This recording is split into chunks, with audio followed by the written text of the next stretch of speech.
So if you have your book, let's open it.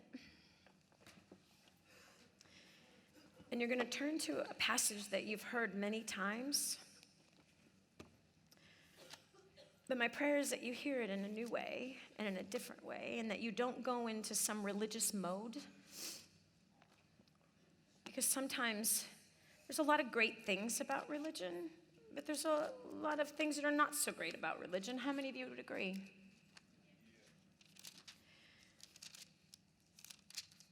We have great pastors all over the world that are giving their lives to be able to teach what they're passionate about. We have more churches than we've ever had, ever in history, and we are more lost than we've ever been. We have more churches online and offline. We have more worship leaders. We have more teachers, evangelists, so-called prophets than there's ever been in the earth. And yet, we're more of a mess than we've ever been. So somehow something's not working. Something's failing. And something has to change. I've had the beautiful privilege of preaching in some of the largest churches in the world. I've preached at Hillsong. I've preached for Benny Hinn, Dr. Morris Cirillo. I didn't go to seminary. How I got there, I'll tell you another time. But it's everything you're going to learn throughout this entire weekend that led to those particular places. And as I've had the privilege to do that, and you know my past, former homeless, destitute, broken, filthy woman. But I had a desire. My desire was to tell people about him. And I'd be willing to teach business as long as I get the chance to tell them about him. So I'll go ahead and give you what you want. I'm going to give you what I want. And that is to expose the truth. And the best way I know it, again, I'm a broken vessel. I don't want you to take any of the words I say. I want you to test everything I say. You need to search for it yourself. So as we go to turn to Psalms 23, that you've heard many times, you've probably read books about this, it's time to hear it with new ears, from a new perspective. Because we're going to talk about leadership. There's a team of us that just came from Israel. Where are you guys? Stand up. All of these people standing and myself went to Israel together, including, I don't know, there was 44 of us that were in Israel. And when we were there, what did we see everywhere? Shepherds. Shepherds everywhere. Every day, we saw shepherds with their sheep every single day. Wherever we were in the nation of Israel, we came across shepherds. I've been there 6, 7, 8 times, and I've never seen this many shepherds. I certainly didn't see them every single day, everywhere we went. But on this trip, we saw them. Go ahead and sit down. So on this trip, I began to just pray about that and seek about that. And before I go there, for those of you that are new, I did not grow up in a religious home. I grew up in an atheist home, and my mom was an agnostic. My father was an atheist, and he particularly hated Christians, hated them with a passion. He spoke evil of them constantly. Said you can't trust them. They're stupid. They can't think for themselves. They're just a bunch of fools following some stupid thing. And so growing up like that, and then you already heard about my past of the violence and the abuse and all of this stuff. When I was 13 years old, my father that raised me went through my nightstand and found some love letters from a boy by the name of Travis Sluter, who I'm trying to find, but can't find him. So Travis Sluter, we had just moved from Southern California to a place called Palo Cedro, California, 8 miles east of Redding. And I started in a brand new school in August. And in October, for whatever the reason is, my dad ransacks my bedroom and he starts reading these love letters from Travis Sluter. I come home, my bedroom is just upside down, right? Like all the drawers are all turned out. He just ransacked everything. And he said to me, screaming at me, you and your sisters are going to a private school starting tomorrow. I'm ripping you out of this. I don't want you to end up pregnant like your mother did. You would have thought I would have connected that dot right there, but I didn't. I never even realized that what he said was that my mom was pregnant out of wedlock, right there. I don't want you to get pregnant like your mother. So you're going to be in a school with 8 kids in your class. You're going to have to wear dresses every day, and you're going to be watched. Okay. So the very next day, imagine this. My mom broke her neck when I was 11 years old, and I became the caretaker of my mother, changing her diapers, getting her dressed, trying to put her makeup on. I took over the cleaning and the cooking in the house when I was 11 years old, 11, 12, 13, 14. These are the years that I did that. And I loved to do it. I absolutely loved to serve my mom like that. My personality is very analytical, and yet I love to serve. So the second part of my personality is a pearl, as you learned earlier. So my mom breaks her neck, and all of a sudden we went from welfare to a settlement. She had a malpractice suit that happened, and she received a settlement. And in that settlement, that started to come in small installments. So right away, we went from this tiny little 800 square foot house in Redondo Beach, California, on Grant Avenue, to then we moved to Cypress, California, and we all had our own bedrooms. We had a 3-bedroom house that they rented, and it had a backyard, and it was in a nice neighborhood, and they paid cash for a new Chevy Citation. How many remember those cars? they bought I can't remember if it was stick shift or not, but it was blue on blue. Remember the two-tone blue? It was like a dark blue and a light blue. Totally, that was the car. So shut up. We just went back in time for a minute. Your mouth said it all. Okay, anyway, it's like, what the heck is a Chevy Citation? It obviously didn't work very well because they don't make it anymore. But anyway, so they bought a Chevy Citation. So all of a sudden they have money, and now they're spending it, right? And they're buying clothes, and we're not eating pasta all the time, but now they're buying chicken and steak sometimes. Do you understand? So over the course of the next 3 years, they started upgrading their lifestyle, step by step upgrading their lifestyle. So we went to this rental house that had 3 bedrooms, and then they moved us to Palo Cedro, and they rented another house that had a 4-bedroom house, and it had 2 whole bathrooms. Okay? So then they moved into another house, and they bought this house. They bought a 3,000 square foot house. Could you imagine? That's like 4 times the house that I grew up in, right? 4 times the house. So within 4 years, I was 14 when they bought that house, and I was 11 when my mom broke her neck, right? So that's how long it took for the money to come in, right? So now they have money to send us to a private school. And by the way, I moved out when I was 16. So I only lived in that house for 2 years with money for 2 years, okay? Actually, like I said, they started to get installments when I was 12 years old. So from 12 to 16, there was a very different lifestyle than being on welfare. So they had the money now to send us to a private school, right? So it's a private little Christian school. My dad is an atheist. Hello? My dad's an atheist. My mom's an agnostic. The only private school in Palo Cedro, California is a Christian school. And we have to wear dresses, okay? So it's October of 1982. It's October of 1982, just a couple years ago. And they have a chapel the very first week that I'm in that school, right? So I want you to imagine this. My parents bought cars. So now they went from Chevy Citation to a brand new Jeep to a Cadillac with the butt cut off. Do you guys remember the Cadillac Seville where the butt's cut off? Okay. So you have the butt cut off of this Cadillac. It's black. It's Palomino interior. It's got windows that roll up all by themselves by pushing a button. Okay, right?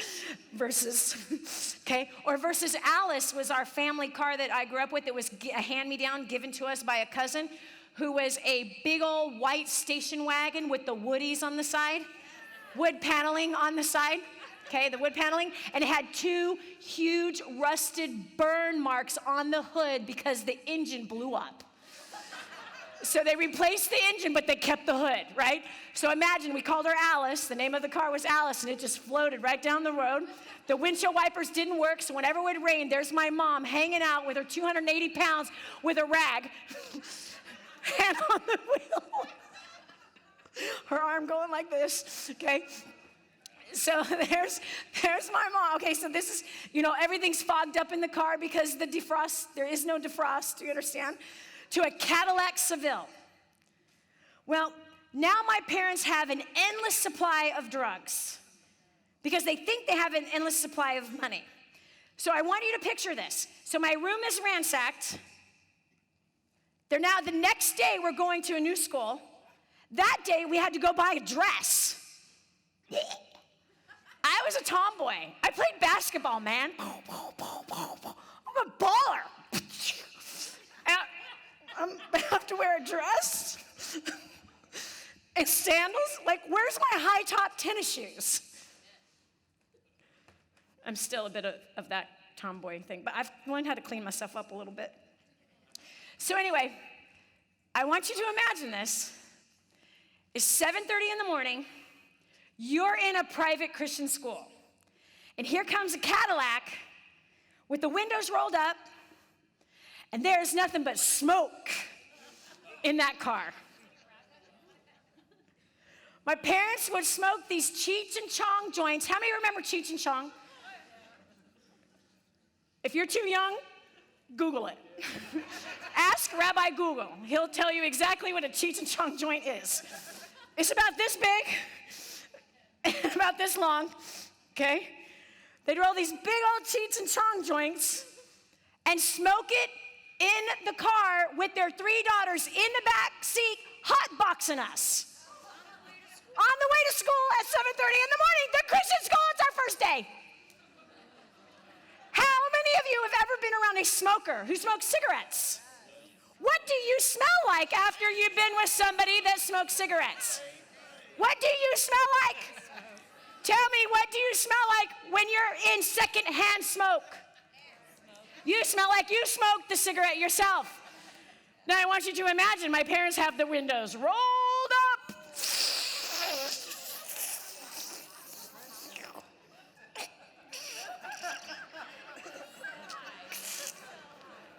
Some good.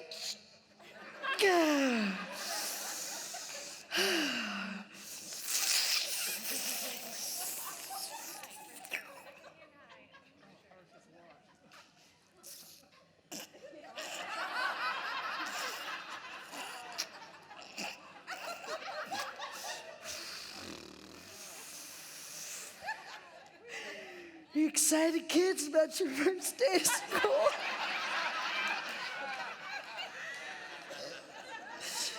Sure, Dad. Because they full-on hotboxed us for 20-minute drive every day to school.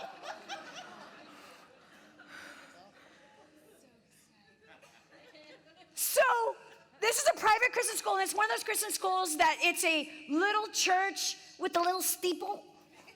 Okay, smells like mold in the little building. And they have 2 trailers on the property that are also filled with mold. These suckers would be shut down at this point in today's day and age, right? So there's just 2 single wide trailers that someone donated. Okay, do you hear me? So here the cars roll around to drop all their kids from school. We get out the car. Could you imagine? Smoke. We walk into that school totally smelling high. And I'm sure we were. I'm sure we were. So, the 3rd day of school, it's a Wednesday, whatever the day was, we have a chapel. So now we get to meet in the building instead of the trailer. And there's that pulpit thing, this wooden pulpit thing in the front, and this blonde woman who's opened up the Bible, which I didn't know what it was, but she's just talking out of some book. Okay, do you understand? I grew up in an atheist home. God was a cuss word. God was a cuss word. So she's standing in front of this thing, and she starts talking and reading stuff and teaching stuff. And I began to cry in the back of the room. And I just start crying, weeping uncontrollably. I am like 3rd day into school. Do you understand what I'm saying? This is very embarrassing. So now that class, chapel is over, and I'm just sunk in my seat, and I'm just doing one of these, right? Like I'm trying to hide myself. Come on, I'm the new kid in a class of 8, and no one wants to know who I am. No one wants to talk to me.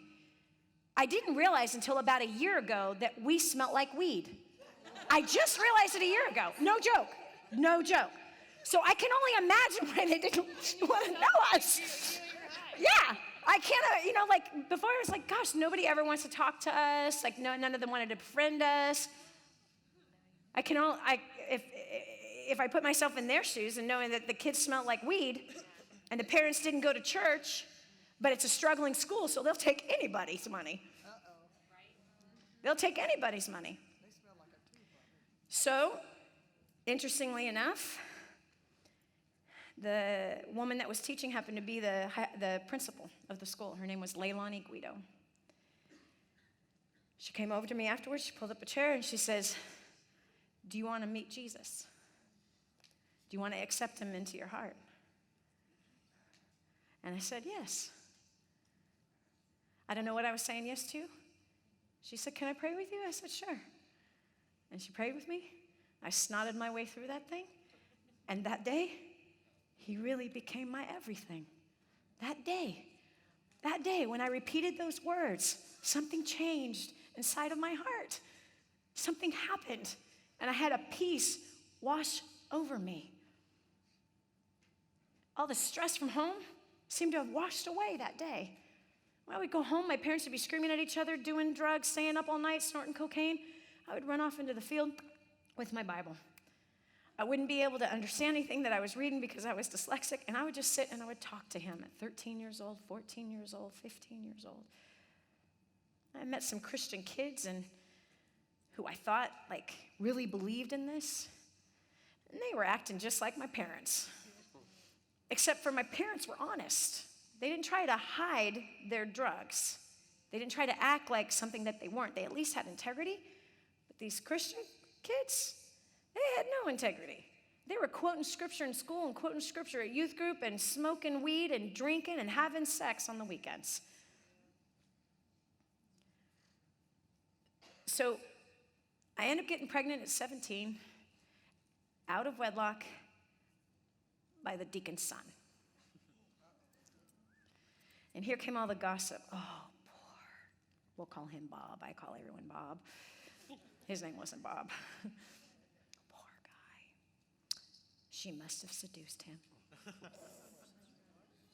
Because he never would have done that. Poor guy.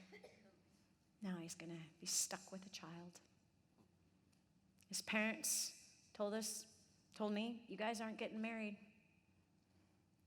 They were the ones that orchestrated an adoption behind my back. Feeling like it was the best thing, telling me, what are you going to do? You're not going to be able to help this child. You're giving this kid a bad life. It's not the kid's fault.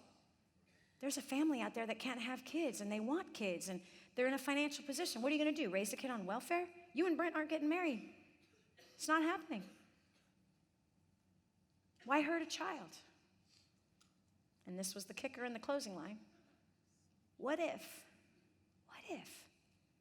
your father touches your child the way he touched you? And I was living with them. And I began to have nightmares. Sweet Christian people, high up elders, they didn't want their son's life to be ruined. They didn't want their life to be ruined. Maybe they really believed that somebody else raising their firstborn grandchild was going to be a better idea. Whatever the shame was in our tiny little town of 700, I brought a lot of shame on a lot of people getting pregnant at 17, professing to be a Christian. So April 30th, my baby was born, and she went home with 2 perfect strangers. And I went home wanting to kill myself. So I walked away from God when I was 18. And I said, God, if I have to be like your people, I want nothing to do with you. Your people suck. And a bunch of other 4-letter, very colorful words that I learned since I was 2. people are lame. And if being a Christian means being like them, I'm out. I'm out. So for the next several years, I did every heathen thing possible. I found weed, the thing I said I'd never smoke. I found alcohol, the thing I said I'd never do. I started living a life that I should have never lived. Those were my choices. And on my birthday, March 2nd of 1993, something very beautiful and powerful happened. We went to Hawaii, Hans and I, boyfriend and girlfriend at the time, went to Hawaii for a vacation for my birthday. And his friend Chris, his best friend, picks us up from the airport and says, hey, Damien, who was Hans's financial mentor, kind of like a dad since he was 12 years old because he grew up without a dad, he invited us to church, and I just, remember that horse I was talking about? I'm like, there is no blankety-blank way that I'm going there. That is disgusting. Those people are stupid. And I just, wow. Teaching acceptance. I accept you as long as you're not a Christian. If you're a Hindu, I love you. If you're a Muslim, I love you. If you're a Baptist, get out of my face. No joke. If you're an atheist, come on, I love you. If you're a metaphysician, I love you. You go to church? Oh, get out of my face. Why? The rejection I experienced from the church was far more painful than any beating I had, was more painful than the molestation, was more painful than the drugs. I was vulnerable, and I thought I was in a place with people I could trust.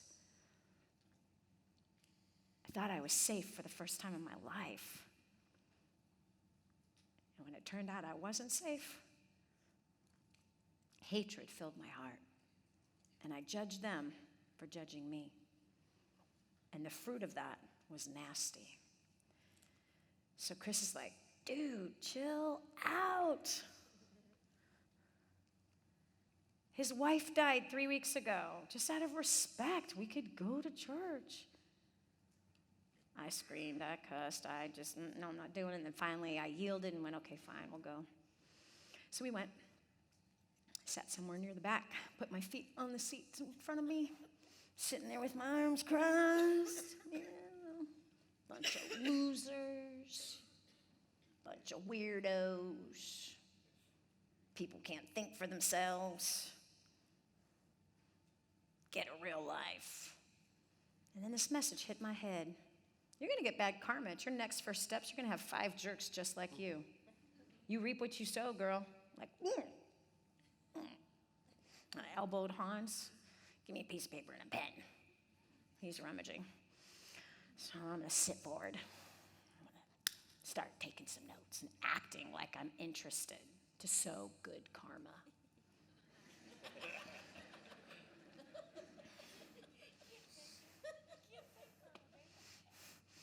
So here we go. Wow, that's some good. Shh.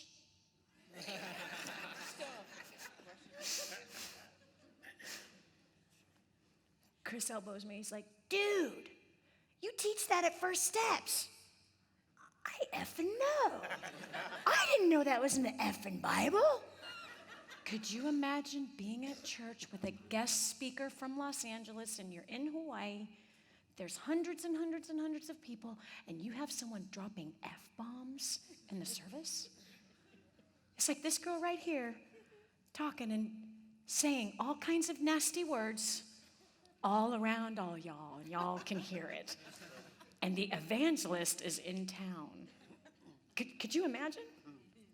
That was me. I effing know.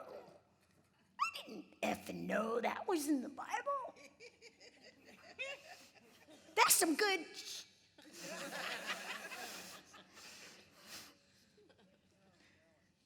This went on for the whole sermon. Hans and Chris, but dude, you teach that at first. Wow. At the very end of the message, he asked the people to stand and to repeat these words after him. and I lost it. Just like I did October of 1982. I just lost it. And that night, I rededicated my life to my Father in heaven through the story of his Son who gave his life. And I've been walking strong with him since March 2nd of 1993, which is just a couple years ago. That isn't to say I haven't made a lot of mistakes. That isn't to say I haven't failed miserably. That is to say that I've received his love and his deliverance in a lot of places, and I still have a lot to go. So I hope that catches some of you up. Nobody can take what he has given me away. And I am very confident to say that apart from him, I can do nothing good. Anytime I step away from him, I do nothing good. But as long as I step and walk with him, and with this particular passage that we're going to talk about, leadership, that I stay within his lead, I'm blessed.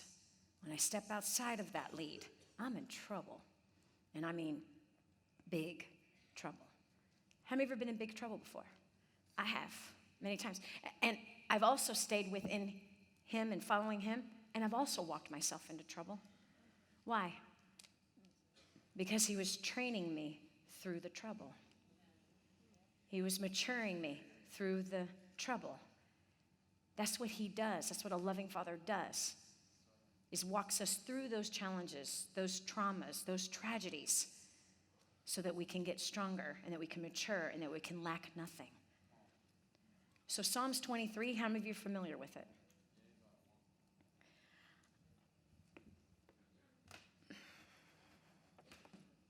I'm reading from the version called Scriptures. This keeps all the Hebrew names in the Bible. It didn't change them to English names. It also kept the name of God. Every time the name of God shows in the original transcript, it kept it in here.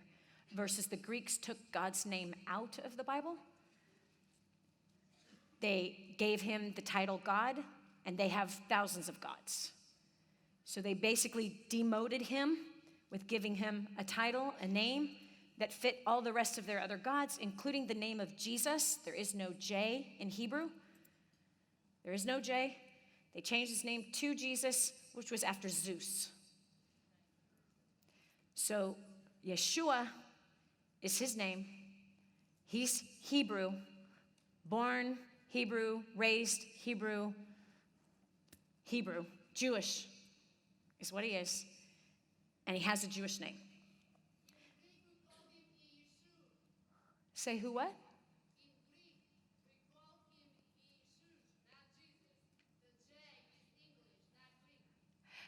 Thank you. And it's still Zeus, isn't it? Zeus. Exactly.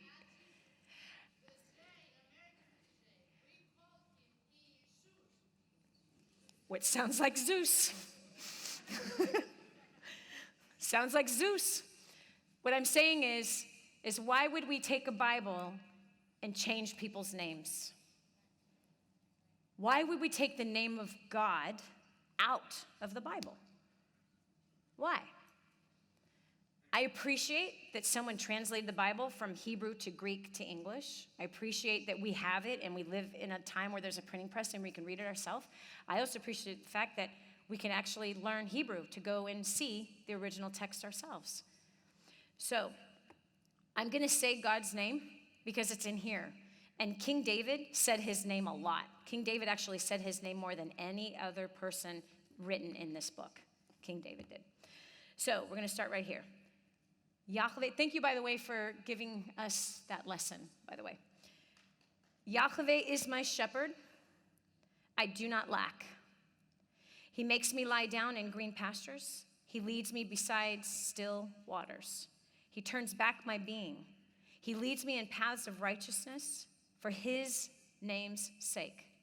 When I walk through the valley of the shadow of death, I fear no evil. For you are with me. Your rod and your staff, they comfort me. You spread before me a table in the face of my enemies. You have anointed my head with oil. My cup runs over. Only gladness and loving commitment follow me all the days of my life, and I shall dwell in the house of Yahweh to the length of days. Why read this? What do we learn about it? My question to you is, who is your shepherd? Who is leading you? Now, I know your religious mind wants to say, well, Yahweh is my good shepherd. Really? Is he? Let's see.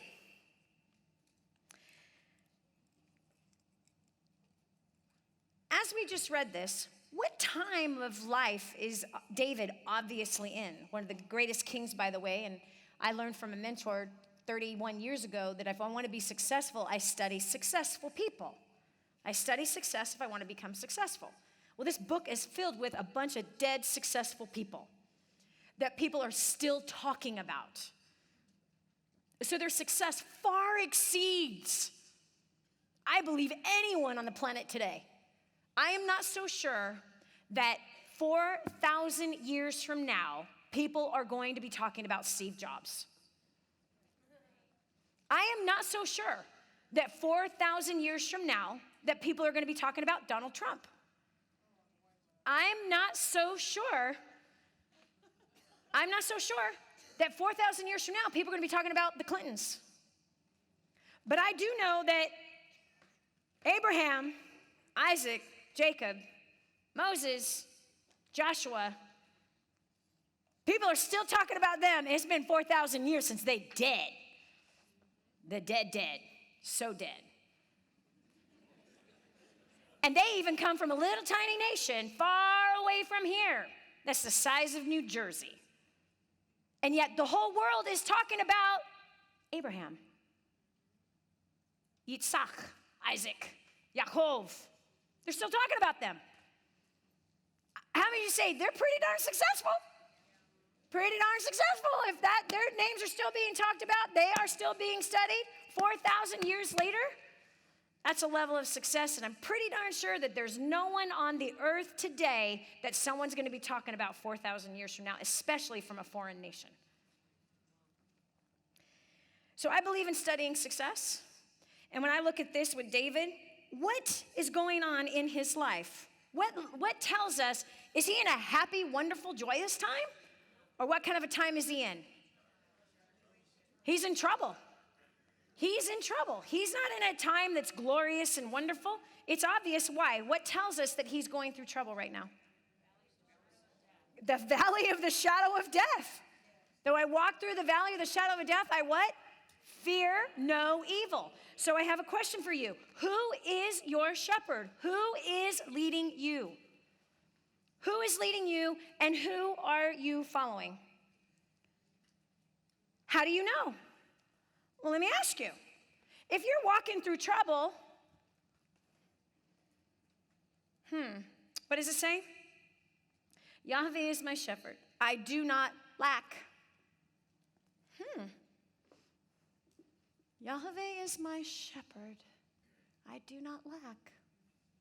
Yahweh is my shepherd. I do not lack. Tell me. Many of you think you're lacking.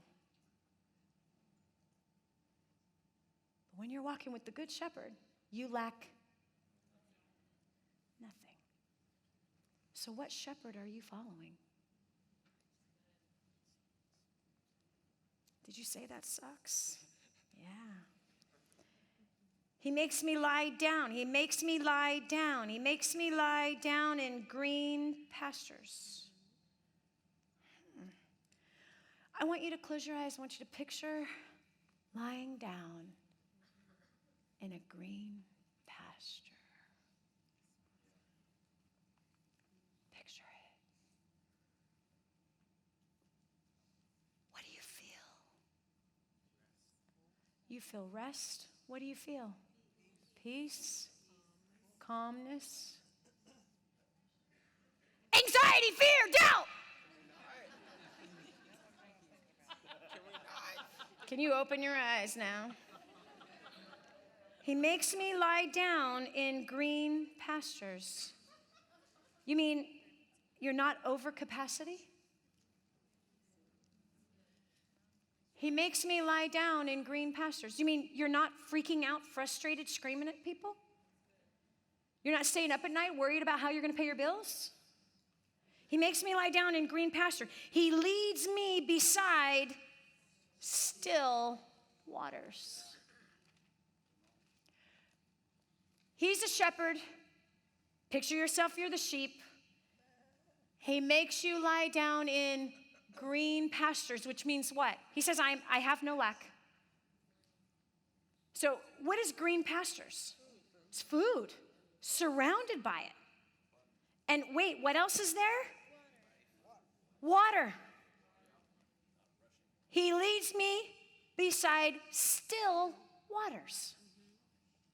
What shepherd are you following? What shepherd are you following? He leads me in paths of righteousness. For his name's sake. When I walk through the valley of the shadow of death, I don't fear anything.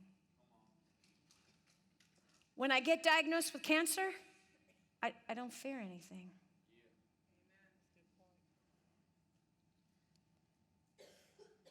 For you are with me. Your rod and your staff, they comfort me. Which means what? Why does his rod and staff comfort him? What's the rod and the staff? It's protecting. I'm protected.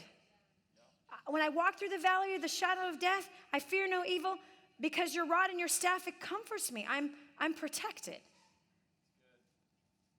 You spread before me a table in the face of my enemies.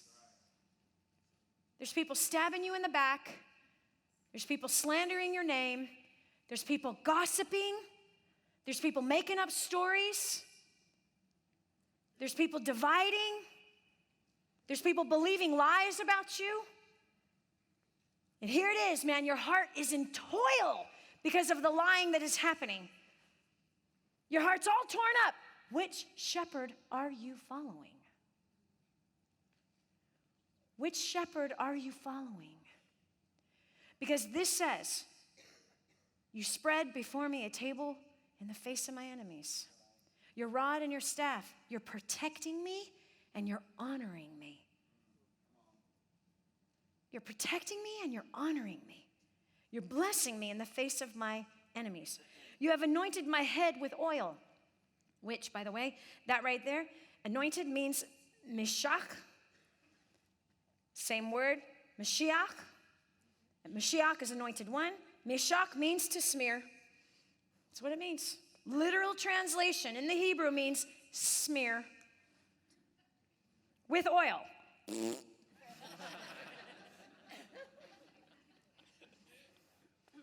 It's literally what it means. What we have turned it to mean in our religious world is something very different. Very different. In our religious culture, we look at somebody that is of the same faith as ours, that's a Christian, who's good at something, especially if it's good at teaching and speaking, and we say they are anointed. A new program in our head. God has anointed you. But if I'm at work and I'm not a part of the religious world and I'm good at something, what do they say? You're just good at that. How does someone get good at something? Practice, skill, learning, trial, error, diligence, excellence. You're good at something. But if I'm good at something at church, I'm anointed. If I'm good at something at work, I'm just good at something. But the literal translation means smear.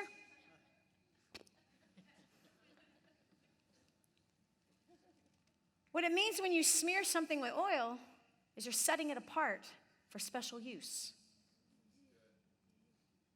In the Bible, we anoint something to say, this is set apart for special use and it can't be used any other way. Like a bride wears a wedding dress on her wedding day. She doesn't wear it on Monday. She doesn't wear it to work. She doesn't wear it to church. She only wears it when? On her wedding day. Do you understand? That is holy. The word set apart, we've translated, the Greeks translated, the English translated, the word set apart to holy. We then have given the word holy a totally different definition. The word holy in all of our religious minds means sinless. But holy does not mean sinless. Because when you read the Bible, you see all the things that they say that are holy, like a building, like a cloth, like bread, oil. It's set apart. The word is set apart. It's not sinless. Terrible translation. Terrible translation. So same with anointed.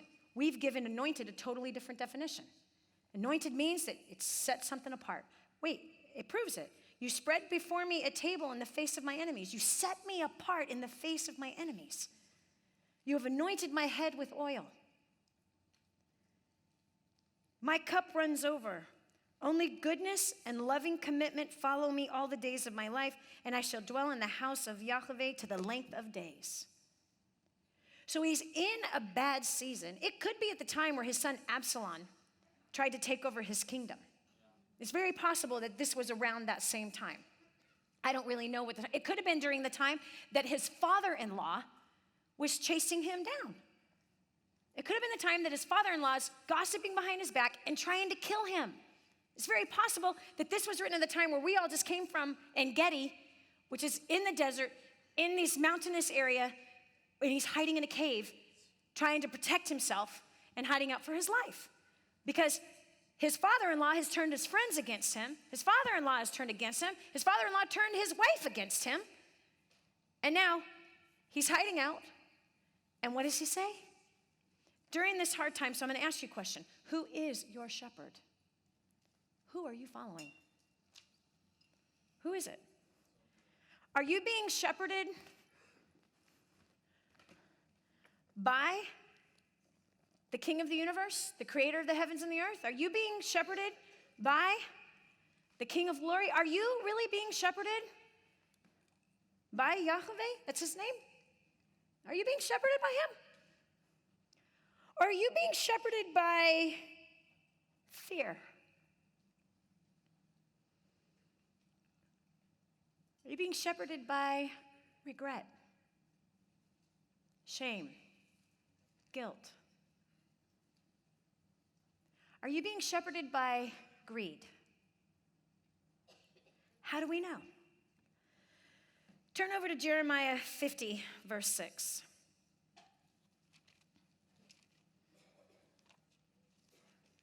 Which in Hebrew is Yirmiyahu.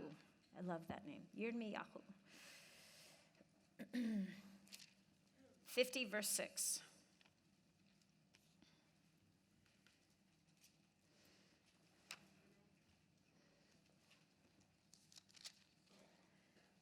Here's what it says.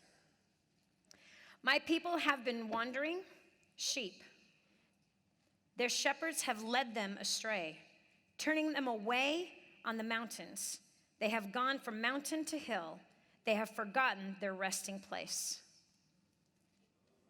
My people have been wandering sheep. Their shepherds have led them astray, turning them away on the mountains. They have gone from mountain to hill, from high to low. They have forgotten their resting place.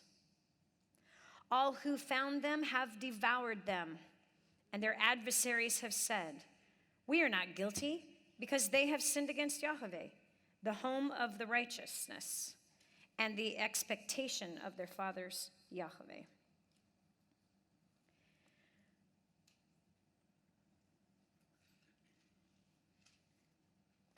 Go to Ezekiel 34, chapter 1.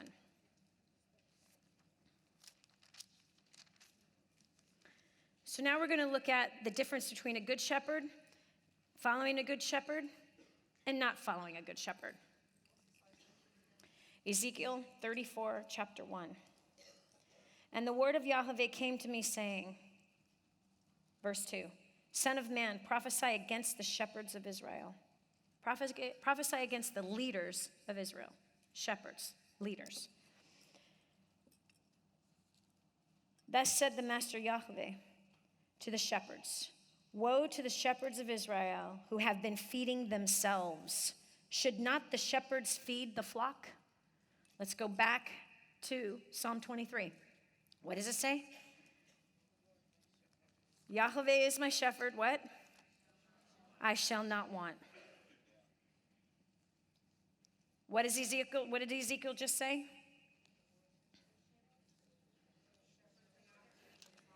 The shepherds are not feeding the flock.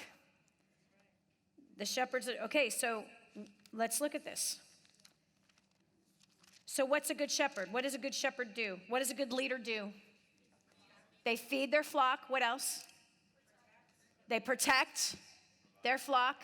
They provide for their flock. What else? Huh? Fresh water, peaceful places, not overrunning them. Did you hear me? Not overdriving them. Comfort, exactly. The good shepherd comforts. The good leader comforts. The good leader leads them down a path that is peaceful. Are you hearing me? A good shepherd leads them by still waters, provision, protection. Are you writing this down? The good shepherd leads them down paths of righteousness. Righteousness is right standing, not sinless. Again, righteousness we have completely misconstrued, and we call it sinless.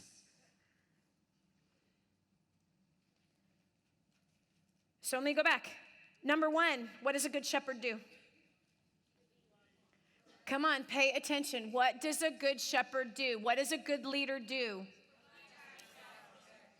Let's start with verse 2. What does he do? Protects, provides, comforts, feeds peaceful places. Leads in peaceful places. Yes. If one gets lost, he leaves the flock, leaves the 99 to go find the one that is lost. Hear me. Leaves the 99 to go find the one that is lost. Hear me. Yeah. Yeah. Whoa, Dani, huh? Yeah, he leads them through trouble, but comforts them through trouble, protects them through trouble. Did you hear me? Doesn't enable them. Does not enable them. What's the proof? We see that King David, most famous king that ever walked the earth, King David fought a bear and a lion as a shepherd boy at 16 years old. Do you hear me? Fought a bear and a lion to protect the sheep. One of the reasons why he was chosen to be the king of Israel. It says it in Psalm 78. Because he led in a way to protect those sheep, risked his life against a bear and a lion. How many of you men are pretty strong? But how many of you might not fight a bear or a lion? Now, if the bear and lion were coming after your wife and children, what would you do? What would you do? You will fight the bear and the lion if the bear and the lion are coming after your children. But if the bear and the lion are coming after your staff,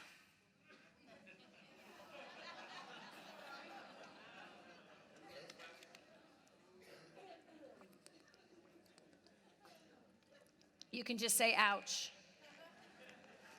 If the bear and the lion is coming after your staff, your distributors, Your customers that whine, because let me tell you something, sheep bite. Sheep bite. So would you protect them? What about the bear and the lion coming after your community? What about the bear and the lion coming after your family? Well, Dani, it kind of depends on who. Kind of depends on who. If it was my uncle who molested me, I'm going to just step right aside and say, there he is, go after him. If it's my sister that stabbed me in the back, I'll just right there. Let me point you in the direction of the one I want you to eat. Come on, how many of you think like that? Liars. How many of you think like that?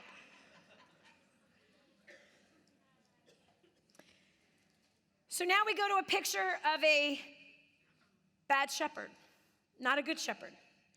Back at Ezekiel 34. What are the shepherds of Israel who have been feeding themselves? Should not the shepherds feed the flock? You eat the fat and you put on the wool. You slaughter the fatlings. You do not feed the flock. So this other shepherd, which I will tell you, we have them all over the place today. Shepherds that are feeding off of the flock instead of feeding the flock. Shepherds that are feeding off of the wool and making money from it. The shepherds that are not protecting the flock, but slaughtering the flock for their own name's sake, for their own good, for their own wealth, for their own prosperity. This is what was happening in Israel during this time. This is about 2,500 years ago, 2,700 years ago. And the same exact thing is happening today. It's happening in our government. It's happening in churches. It's happening in businesses. It's happening in education. We are literally a people who are following the shepherd of more, of greed, more fame, more numbers, more accomplishments, more couches, more clothes, more stuff. Verse 4, you have not strengthened the weak. So what does the good shepherd do? What's the good shepherd do? Strengthens the weak. You have not healed the sick, nor bound up the broken, nor brought back the straying, nor sought what was lost, but you have ruled them with might and harshness. I want the picture right here again.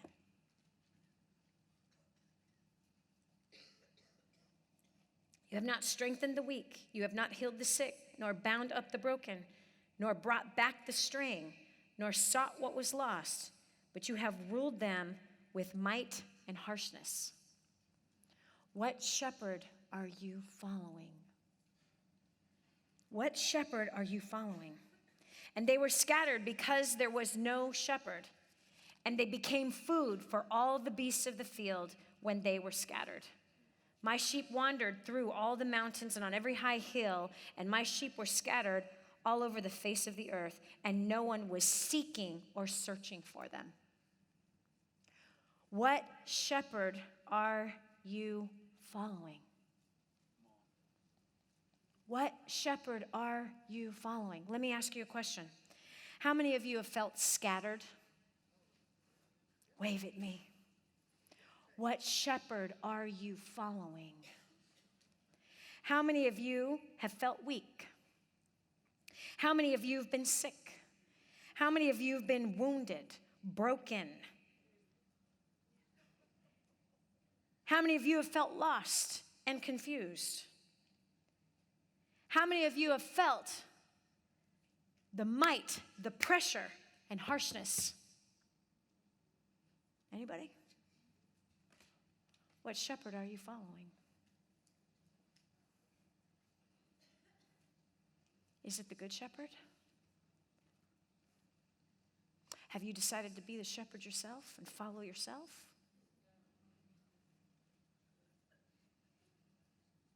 Have you decided to be the Good Shepherd yourself? To be a shepherd yourself and lead yourself? Are you leading yourself? How many of you have led yourself with harshness? How many of you have led yourself to brokenness, sickness, frustration, pain? What shepherd are you following?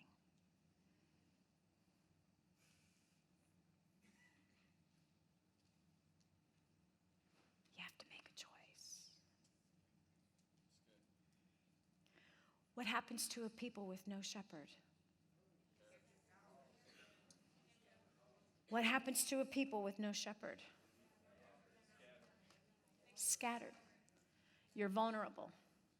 You're weakened. You're going to break. You're going to break. You're going to burn out. You're going to get sick.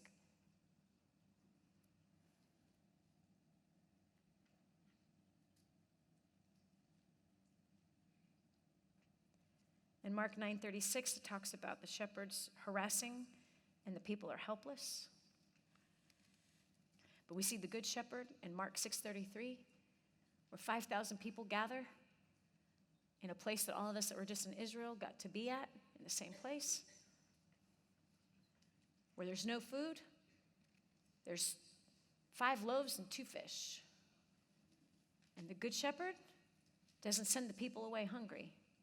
But the Good Shepherd multiplies the food to bless with no strings attached. Hold on. Let's go to Mark 6:33. I just want to see something.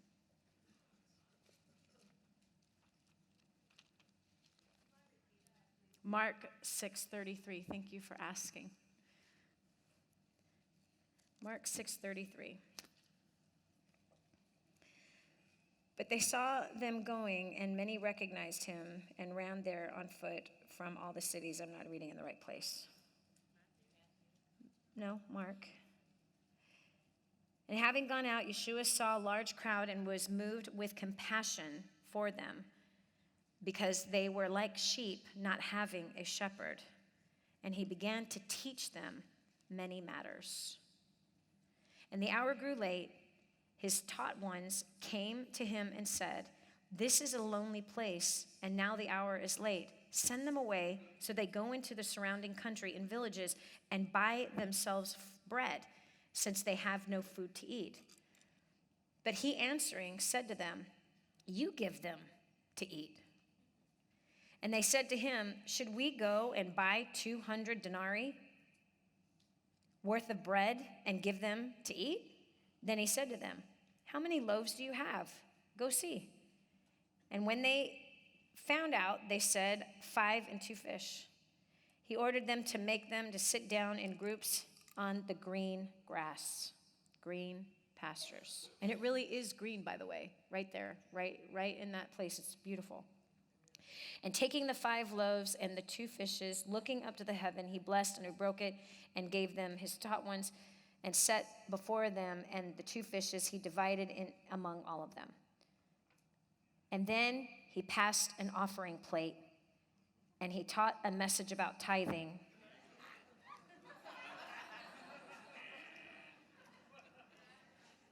He passed the offering plate, and he taught on tithing, and they passed Kentucky Fried Chicken buckets all throughout the 5,000 people after he fed them the fish. And then he took up an offering for himself.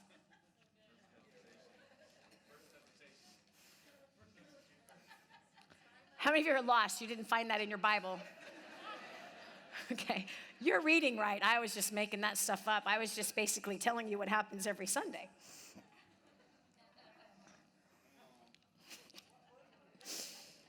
So he gave, the Good Shepherd gives with no strings attached. The Good Shepherd gives with no strings attached. The good shepherd gives with no strings attached. The good shepherd gives with no strings attached. He didn't have a building either. Did they have buildings 2,000 years ago? Oh, yes, we've stood in those buildings 2,000 years ago. Oh, yes, there were buildings 2,000 years ago. Nope, he gathered a group of people in a field with a big tent. Nope, just an open field. No mic, no sound system, 5,000 people. And if you went with us, you would see how that was possible. The way it's set up, your voice carries, exactly. It's like an amphitheater, basically, but it's just a rolling hill is what it is. What they call the Mount of Beatitudes, which doesn't exist in the Bible, by the way. It was sweet that the Catholics gave it that name. But it doesn't exist at all. Not at all. But that's okay. We can stay stupid and not go to Israel. Or we can get smart and go see it with our own eyeballs. So, now they got a church planted there so they can take up an offering to pay for the building. It's a huge church. It's a huge multi-million-dollar church. You got a nun standing out there guilting you into giving to pay for the building. It's like, you suckers don't want to build it. You're going to have to deal with it. That was your choice. That was your vision. Figure it out. Anyway, so we see the Good Shepherd as Yeshua, who fed the sheep, found a way to feed the sheep with no strings attached, not looking for anything in return. So we see that the Good Shepherd is a giver with no strings attached. And there was leftovers. There was plenty. So what shepherd are you following? How many of you have some of the fruit of following the wrong shepherd?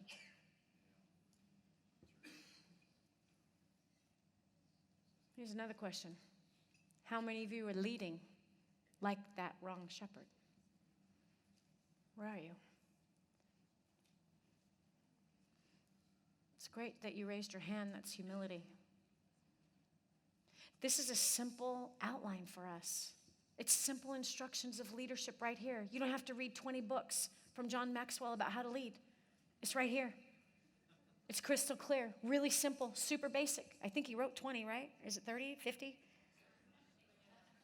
More? It's a whole library. Great writer, wonderful man, great desire. But how come we read his books and not read this book? How come we read everybody else's book, but not the Good Shepherd's book? How come we read this and fall asleep, but it's crystal clear right here? He's telling exactly, teaching us how to follow and teaching us how to lead. So if you're stressed out, broken, sick, it simply means that you're following the wrong shepherd. And if you've made your people like that, it simply means that you got some shoring up to do with your people. You've created an environment. How many of the environment that you've created inside of your business or your home is not green pastures and still waters? Hello? So what must you go do? What must you go do? I'm going to fall asleep, Dani. Let me tell you what happens. Let me show you what happens when a nation doesn't have a good shepherd. Let me show you what happens when a people don't have a good shepherd. I want you to put your eyes on the screen.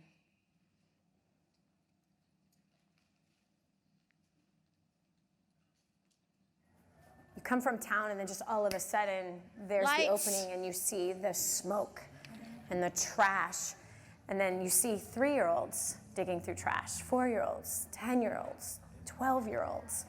You see mothers and fathers digging through the trash, and this is where they're finding their livelihood, whether they're finding something to sell, they're finding the food. We literally saw somebody digging through, two little boys digging through and eating straight from the trash. I can't process it. I can't imagine it. I can't imagine being this destitute, this just forlorn, this just helpless. It's just crazy to think how the difference of being born in a different country is all that it took. So I'm so blessed that God placed me somewhere where I wouldn't have to suffer.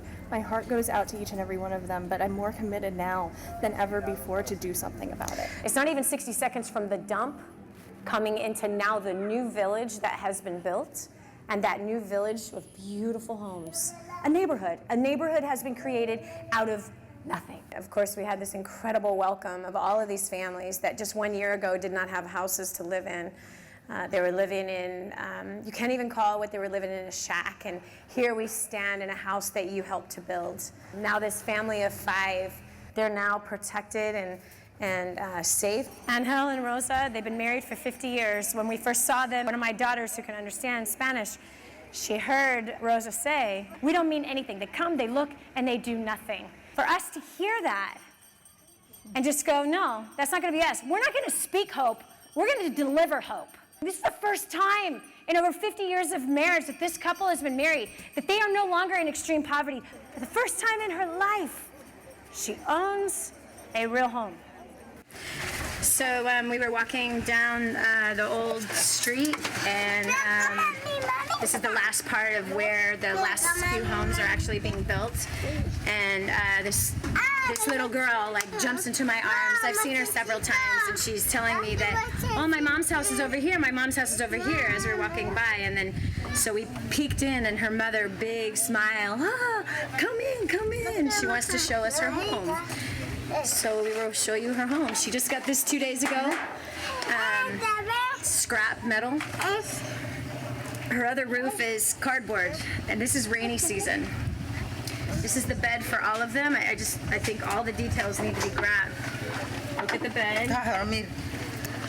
She's a year younger than I am. She's 47. Can you ask her where her husband is? ¿Y usted tiene marido? ¿Dónde está? No, soy sola. So she's alone, she has no husband. Can you ask her how many total children she has? Okay, tiene 3 hijos, ¿verdad? Sí, she has 3 children. 3 children. How long has she lived here? ¿Y cuántos años tiene de estar viviendo? Because she's trying to take care of a wound right there. 2 años y medio. 2 años, 2 years and a half. 2 years and a half she's been living here. So let's look at the floors. This is the dirt floor. Again, cardboard ceiling held up with scrap wood and styrofoam. And if you turn that camera around, you're going to see her view. And this is where she works 12-hour days to help to provide for her 2 children that she has living here with her. The woman here is saying that she doesn't have any help, that the only thing she has to survive is what we're seeing over there. And if we're leaving these people alone, depending just on that, believe me, they won't last long. These people is humble people that let us know that by we just having food on the table and a roof to cover us, we're blessed. These people really don't have anything to survive other than that. I wouldn't call surviving. It's dying. That's dying. That's dying. It's not surviving. She has made it for 2 years. So yeah, we're gonna get you a home. A usted le van a dar una We're gonna casa. get you a home. A usted le van a dar una You are casa. going to have a home. You're going to have a hope. He has heard your cry. He has heard your prayer. He has seen the tears falling down. He has held your tears in a bottle. Your children and your children are not going to suffer the way it is that you have suffered. In Jesus' name. In Jesus' name. In Jesus' name. In Jesus' name. Yes, and I pray healing over her, healing over her son, healing over her daughter. I pray restoration. Yes, I pray redemption. Redeem your daughter, Father. Redeem your daughter, Father. Redeem her and heal her. Heal her emotions. Heal her soul. Heal her mind, Father. Come to her aid. You are the King who ransoms your people. You are the King. You are the King. You are the King that ransoms your people. Father, thank you for sending aid. Thank you for helping her household. Yes, deliverance. I break the curse of poverty off of this woman, That, Father, it won't be that the next time I come, I see this woman in her beautiful house. I see her with her new stove. I see her, Father, with clean clothes. And I see her children being able to be bathed appropriately with clean water to drink, no longer degrading herself. Yes. Yes, in Jesus' name. Thank you, Father. Thank you, Father. Thank you, Father. You are Yahweh Yireh. Yes, you are Yahweh Yireh. That's who you are. You are the one who provides. Yes, you are the one who provides. In Jesus' name. Yes.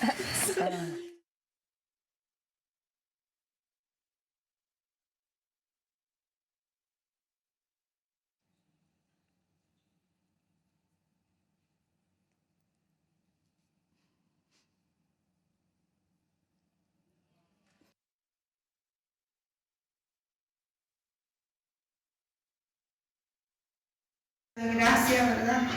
A los donantes que hicieron posible este momento de felicidad, a NF y a todo su personal, a todos los que me han apoyado, a los que han trabajado, a los que han estado, ¿verdad?, en todo, detrás de todo esto. Es una gran bendición para mí y también para mi familia. Y le pido al Señor que los bendiga en gran manera, porque este momento para mí es grande y muy feliz me siento. Y deseo que también le ayuden a otra gente que no tienen casa, porque verdaderamente es triste que venga la lluvia y mojarse uno con sus hijos.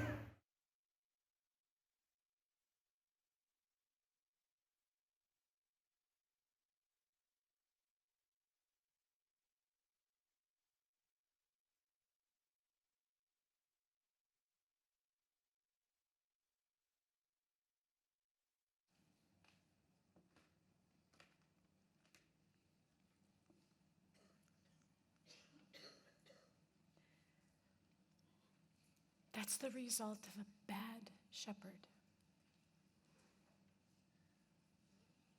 That level of poverty is a result of a bad shepherd. That's the fruit. Not healing their wounds. And the last part of that video is the result of a good shepherd.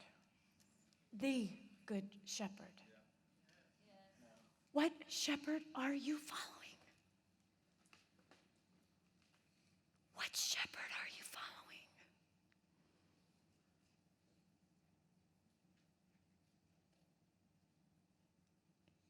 If you're following the wrong shepherd, you're becoming the wrong shepherd to the people you're leading. You're passing down to the next generation stress and distress, weakness, sickness. You're following the bad shepherd. You're teaching your children how to follow the bad shepherd. The shepherd of greed, the shepherd of more, the shepherd of never being satisfied, the shepherd that breaks and harasses. Shepherds in our nation just want to take.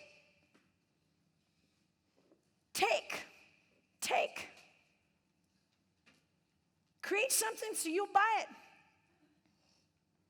To drain your accounts of your children's wealth.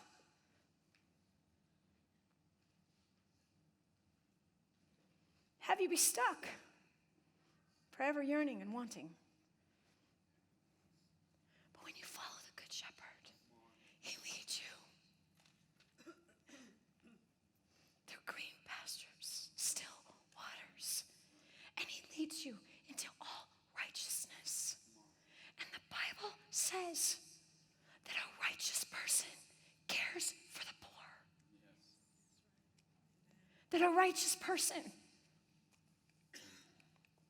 relieves the poor, binds up the brokenhearted, releases from captivity those who are in darkness, those who are imprisoned in poverty. And yet the shepherds of our nations are leading people to slaughter. Our prior administration right here in this town wrote an entire training system to send out through all the public schools, demanding the schools to teach your kids to go into debt, leading the next generation to slaughter, teaching the parents through the school to tell the parents to have their 5-year-old borrow money from you to charge them interest so that you can teach them about the life of debt. That when they're 10 years old, expand the amount that you're lending to them so they can make monthly payments and get used to monthly payments. Then when they're 17, take it to the bank to fill out their first credit application. When they're 18, get them qualified for a loan. The last administration that was in the White House, 1956, the beloved LBJ was a senator. The beloved LBJ. I live in a town that worships that man's name. I live 20 minutes from Fredericksburg, Texas. Airport named after Lady Bird Johnson, his wife. But in 1956, LBJ came up with a really good idea. He went to the churches and the pastors, the shepherds, the spiritual shepherds, and he said this: we would like to create a win-win situation for you. We will offer your parishioners a tax deduction when they want to pay their tithes. That if they donate to your church and you become a 501c3, if they donate to your church, then they'll get a tax deduction, which means they'll give more because now it's a tax deduction. But in the little fine print, it said, in exchange for this, you can no longer talk about politics. You can no longer talk about bills and laws that are passing. You can no longer sway your people to a political position and political values that line up with the Bible. And that was the day when that thing went through, that the church, the shepherds of the United States of America, the spiritual shepherds, said yes to the God of more, the God of greed. And the church came under a spiritual covering of idolatry and greed. She gave up her voice to teach values that were biblical, about protecting the poor, about not shedding innocent blood, not passing your children through the idol of Molech, not sacrificing your kids for money. This is when the shepherds, the spiritual shepherds of our land, exchanged money for God. And they put the little g God, idolatry, greed, Baal, Ashtoreth, on the throne of our nation. Ashtoreth, she's also known as Estar, also known as Easter. A goddess who's a fertility goddess. And the way that they worshiped her thousands of years ago, all through the Middle East. Slaughtered pigs. How's your Sunday ham coming next Sunday? Worshipped her with bunnies and eggs. They decorated them. Yeah, and they have a feast every year on Easter Sunday. And in our churches, we're coloring eggs, doing Easter egg hunts, worshiping the goddess of Estar. You ever read in your Bible where it says the Ashtoreth poles, the high places? This was the worship of the fertility goddess, Ashtoreth, Estar, Easter in English. This is what happens when there's not a good shepherd And when we choose to come out from under our good shepherd, who leads us through green pastures, still waters, who leads us into all righteousness. So when a people decide to come out from under the one true God, Imeth Echad Elohim, when we decide to remove ourselves from the good shepherd, now we're being led by the shepherd of greed, the shepherd of more, the shepherd of idolatry. That we can't get enough stuff. We can't get enough food. We can't get enough recognition. We can't get enough glory. We can't get enough approval. We can't get enough love. We can't get enough money. We can't get enough promotions. We can't get enough satisfaction. We can't get enough. So the wives drive their husbands for more because she's coveting her neighbor's stuff. And the husbands are coveting his neighbor's stuff. So all in the name of more, sacrificing the kids for more, and not training up our children to follow under the good shepherd who leads us through green pastures that are peaceful, still waters for his name's sake. But instead,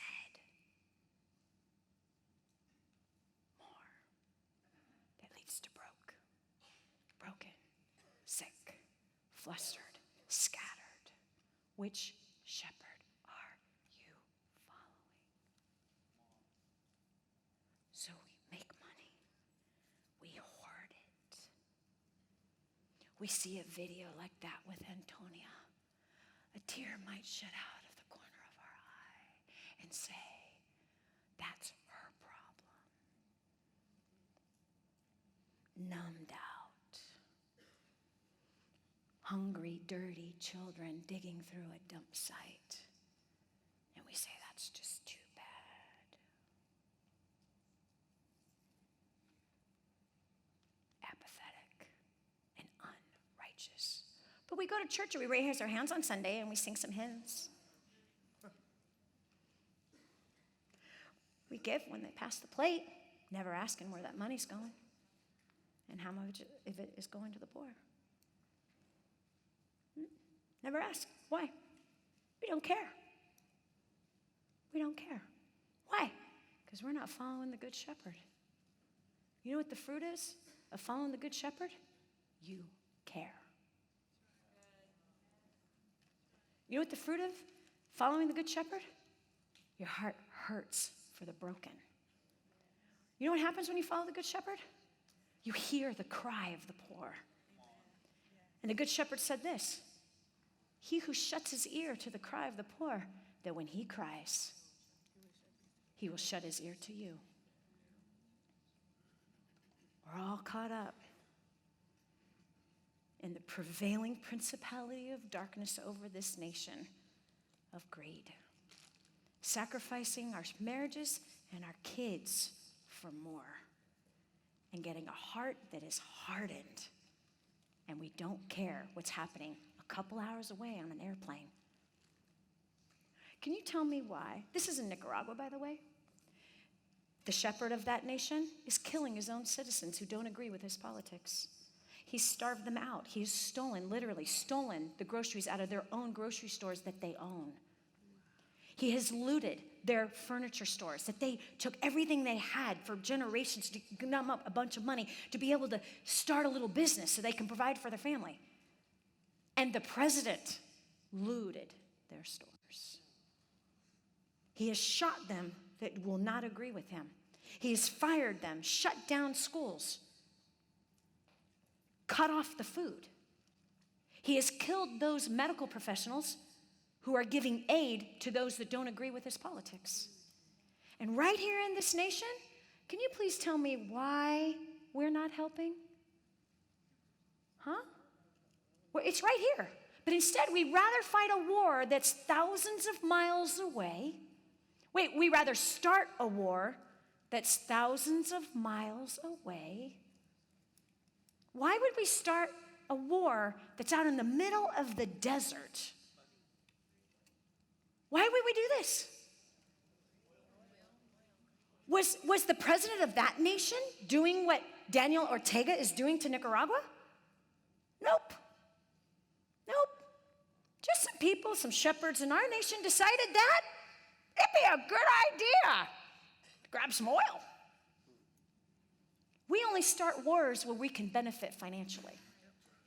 We only protect those that we say are hurting if there's a benefit for us financially. I told you that the Good Shepherd gives without strings attached. So why haven't we sent people down to Nicaragua to say, you're not going to treat these people like this anymore? This is inhumane. Why hasn't the United Nations stood against Daniel Ortega and said enough is enough? You continue this, we're sending people in. We're going to remove you. This has been going on for a year. April the 18th, 1 year ago, is when the president declared war on his own poor citizens. And our nation just goes, well, that's just too bad. Why isn't the news covering it? There's no money in it. Why is he doing it to the poor? While Daniel Ortega has been in office, he became a billionaire off of his own people. Just like many of the presidents of the United States in the past. They've all become insanely wealthy. Trump was already wealthy. Listen to me. So if you follow the Good Shepherd, you have proof of it in your life. He leads you down green pastures, still waters. You and your children. And if you're not there, you're not following the Good Shepherd. It's that simple. If you're not there, you're not in order following the Good Shepherd.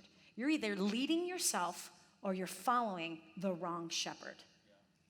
You're leading yourself to rocky places, cliffs, hills. You're leading your place to dry, arid land.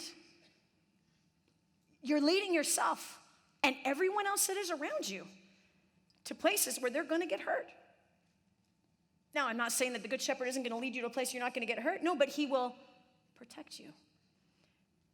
And here's King David knowing, I'm a sheep, I'm following a shepherd, and I'm safe.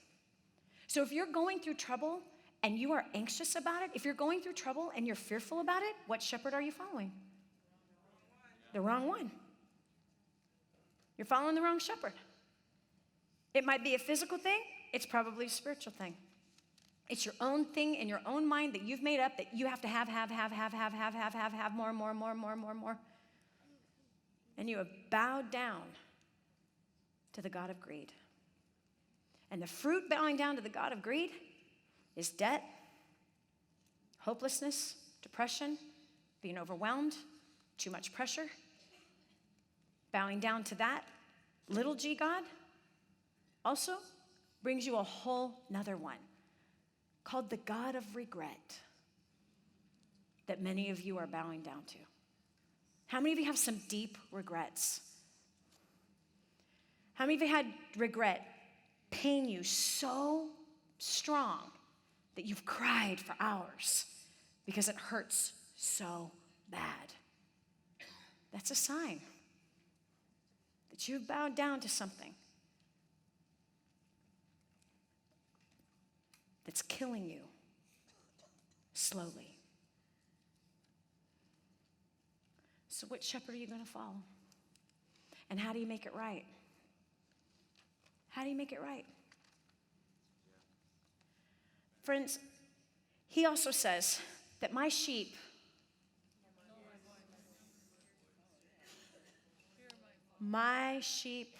know my voice.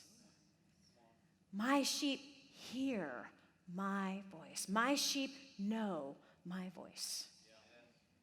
How many of you tend to not listen?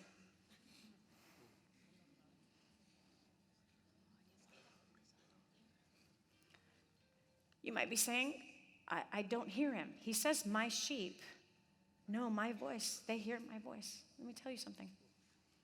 He's talking to you. Just not listening. He's talking to you. You're not obeying. You're either that horse I talked about earlier today that's fighting against the reins, whipping your head around, bucking your butt, kicking up your legs because he's talking, and you're refusing to obey. But I don't want to go to the green pastures. But I don't want to go to the still waters. I don't want to take care of the poor. I don't want to do with righteousness. I'd rather go to church, raise my hands, and look righteous. I'd rather know all the songs and be able to quote scripture so I can convince everybody that I'm following the Good Shepherd. I want to make sure that I got the jersey and I'm accepted on the team.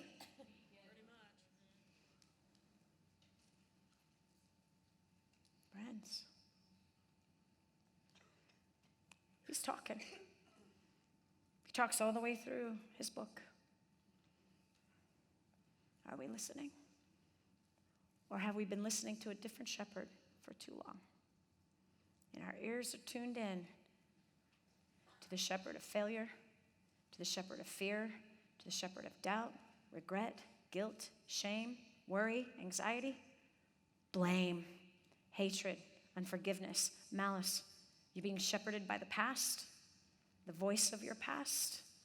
How about the voice of the past of what your husband or your wife did 3 years ago, last week, 10 years ago? What about the voice of what your mom or your dad did when you were growing up? You still listening to that voice from the past?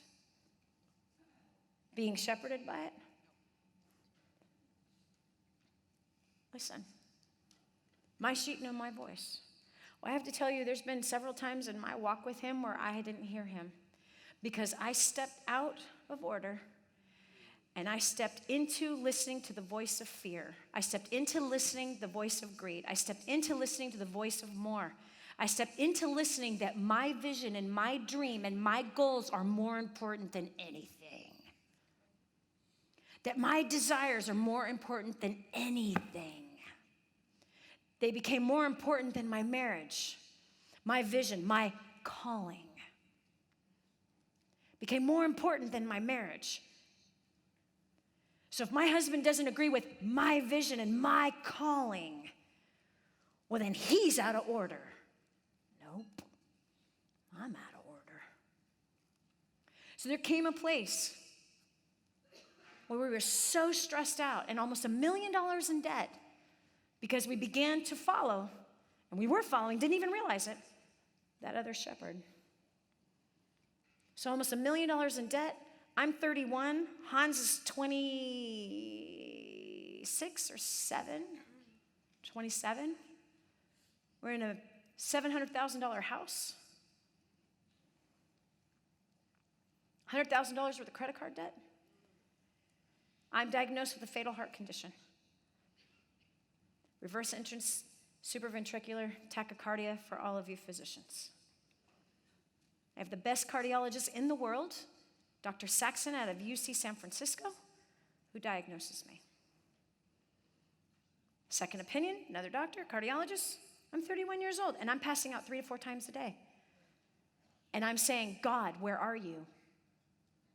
God, where are you? Why is this happening to me? Why are you putting me through this? I'm blaming God. For what? Oh, the debt, the stress, the pressure of all of that debt that's weighing on us. The stress, the pressure of almost a 6,000 square foot house to clean with 4 little kids in the home. The debt, the stress, the pressure of the yard and the 15 rose bushes and all the flowers. The stress, the pressure, the debt, the fighting between Hans and I. Not getting along. God, where are you?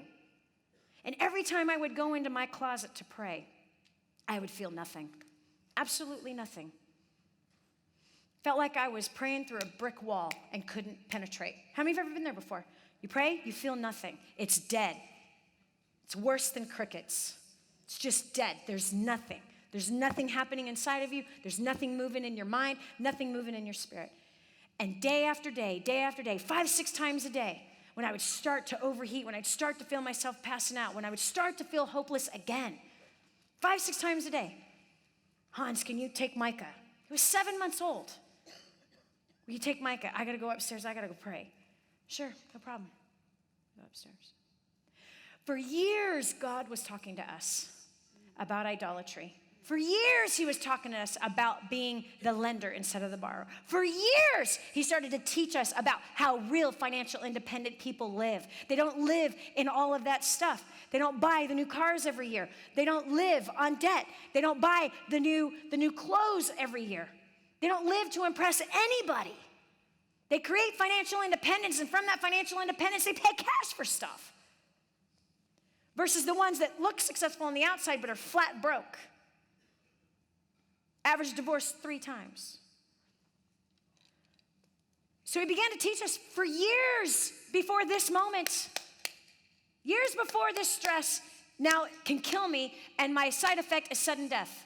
Years he tried to teach us. Wasn't listening. Hans read the book, The Millionaire Next Door. He tells me about this study, these case studies of real millionaires who create wealth versus the fake millionaires who make it and spend it all. I'm like, wow, that's so cool. A month later, we bought $1 million house. A month later. How stupid can we be? I meet a family that has 4 teenage sons. The dad makes $3,000 a month. I'm scratching my head like, how in the world does his wife doesn't work, 4 teenage sons, he's the sole provider, $3,000 a month. How in the world is this guy surviving? So I start digging in, and I'm asking him questions like, what's your food bill? He tells me, I'm like, dang, what's our food bill? I go and look. Ooh, we're spending $1,200 a month.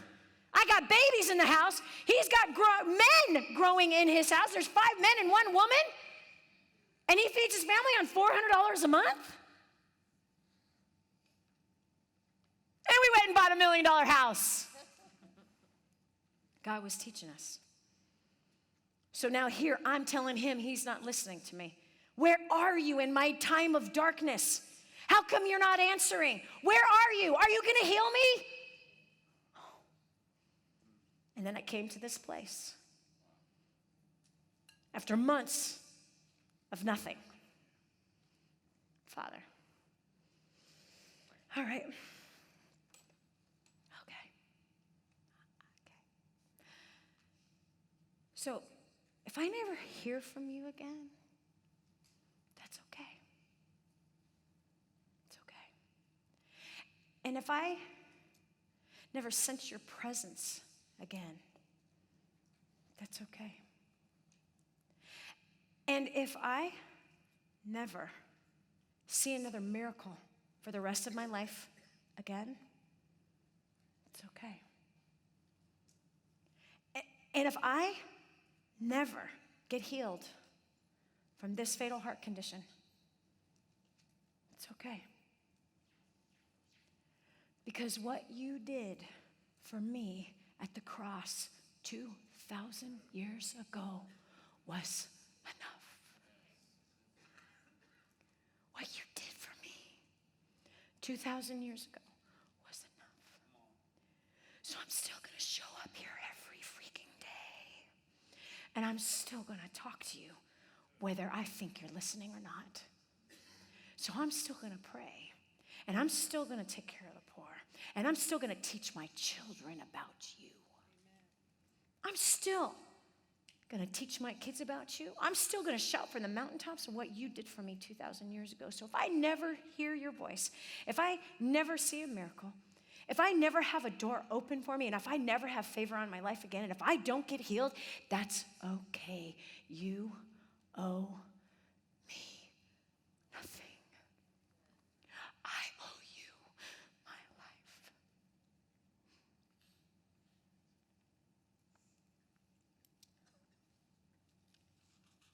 What got birthed out of that was still months of feeling nothing, seeing nothing. For months, I no longer was using my God as an ATM machine or a 1-900 call. He was not my Facebook friend. He was my shepherd. So I left that floor every day knowing this: what's the right thing to do? Regardless if I hear his voice or not, I have his voice in this book. And he tells me the right thing to do. Even if I didn't have the book, because Abraham didn't have the book, Moses didn't have the book, Joshua didn't have the book, Isaiah didn't have the book, neither did Matthew, Mark, Luke, or John. In fact, what they wrote wasn't a book. It didn't even exist. There were letters that they wrote 70 years after Yeshua died. So even if I didn't have the book, Jeremiah 33 says that I will write my law on their hearts. And I will be their God. And they will be my people. So even if I didn't have the book and I didn't understand the book, we know what's right and we know what's wrong. So if you're not hearing the voice of your shepherd, do the right thing. So months later, and I mean months later, quite a lot months later, this stubborn mule just started to do the right thing, and I was forced to come out from the shepherd of greed. Why? Because the doctor said I couldn't work anymore. The doctor said I couldn't fly anymore, which meant we were going to decrease our income by $1 million a year. $1 million a year, gone. We also knew, with me not working anymore, that our other business was also going to tank. And guess what? It did. From hundreds of thousands of dollars a year to $60,000 a year.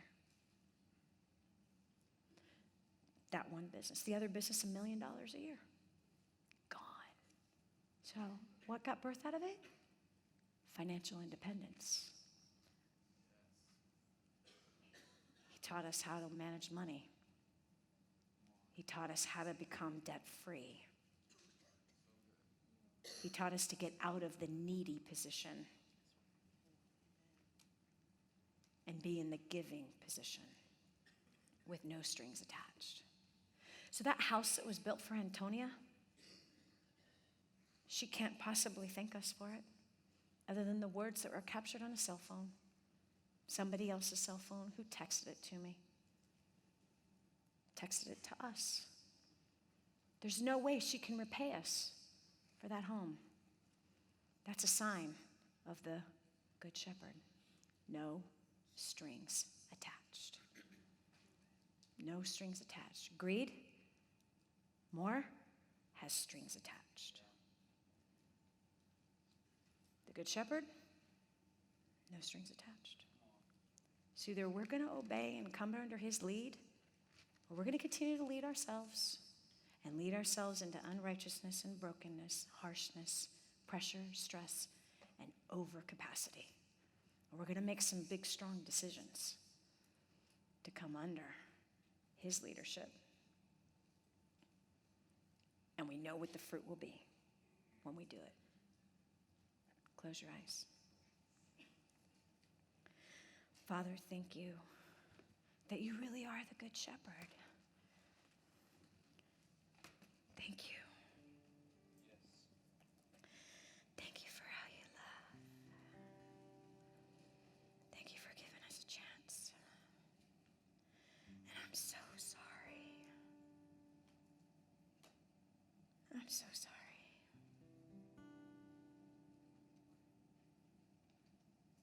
I'm sorry for stepping outside of your lead with what looks righteous but is out of order. I'm sorry for messes I've created, places I've led myself.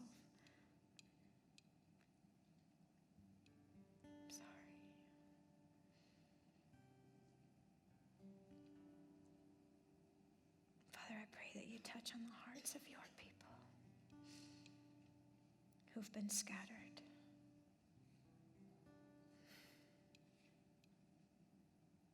Wounded, confused.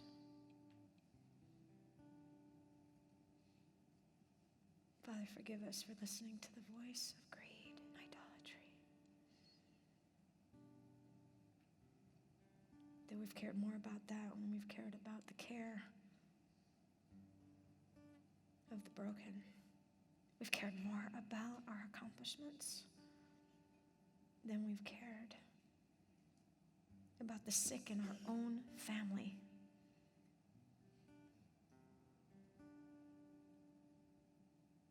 Forgive us as a nation if we have forsaken the poor, shifted the responsibility to somebody else. Forgive us, Father, that we've sacrificed our children as a nation.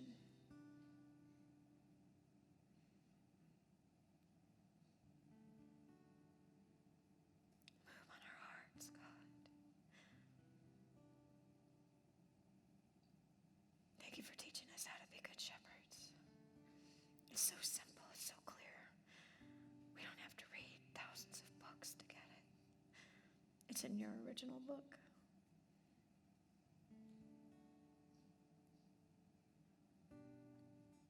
Thank you that you have no strings attached. And thank you that you teach us how to make it right. Thank you for exposing what you've exposed all day today. Thank you for giving us a way to come home back to you, to return back to you.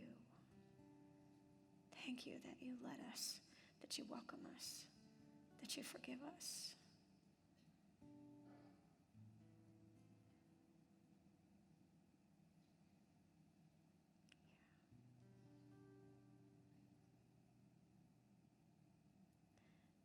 If there's anybody here that you want to make things right with your good shepherd, that you feel like you have stepped out of order, stepped out from his leading,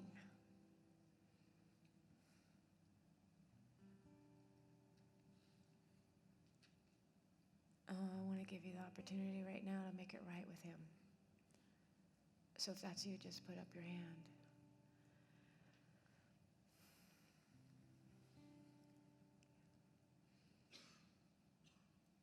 You can put your hand down. David, did you get your answer? Did you get your answer to your question? Tonight was the answer to your question. How do you do it all? You don't. You've signed up for too much. You stepped out of the green pastures and into the rocky hills. That means you got some adjustments to make.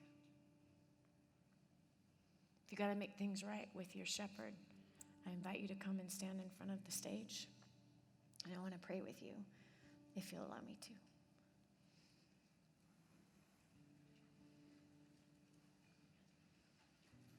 Billy, your question, why is it that the people that are closest to you create the most opposition? The Good Shepherd's been talking to you. And the voice of those that you think are opposing you are not. The Good Shepherd's trying to protect you, trying to show you, come into my green pastures. Come into my still waters. Come over here, son. You got things opposing you. People that are close to you, they love you. They love you. They adore you. They believe in you. They're for you. But in your eyes, you can't see it. You're fighting, defending, accusing. Let the accuser of the brethren lay down.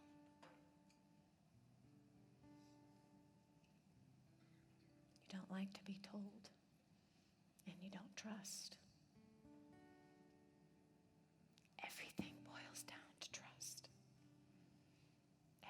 Nakia, how do I lead my people? You got your answer tonight. How do I lead my people with no strings attached? How do I raise up leaders? No strings attached. How do I love those that oppose me? No strings attached. You don't just love the lovable. Welcome to opposition, because he prepares a table for you in the midst of your enemies. And those that are closest to you are not your enemies. They're for you. There has to come a place, my son, that you trust me. It's him to you. You have to come to a place where you trust. Even the opposition, that you trust. You don't have to protect yourself anymore. You don't have to defend yourself anymore. And you don't have to prove yourself anymore. You're safe. You're good. You're valuable. His chosen son. You're safe. You're good. You're valued. His chosen son. Let go of the distrust. Let go of the defense. Let go. The question this morning, what must you release? Distrust is what you must release. The Good Shepherd requires for us to trust him. Your question, young lady, your question. Should I take on more shifts so I can pay off the debt faster? Should I take on more shifts so I can pay off the debt faster? What does the Good Shepherd say? No, baby. No, baby, no. No. Peaceful, still waters, green pastures. Trust the Good Shepherd. He blesses the fruit of your hands. He brings healing in your hands.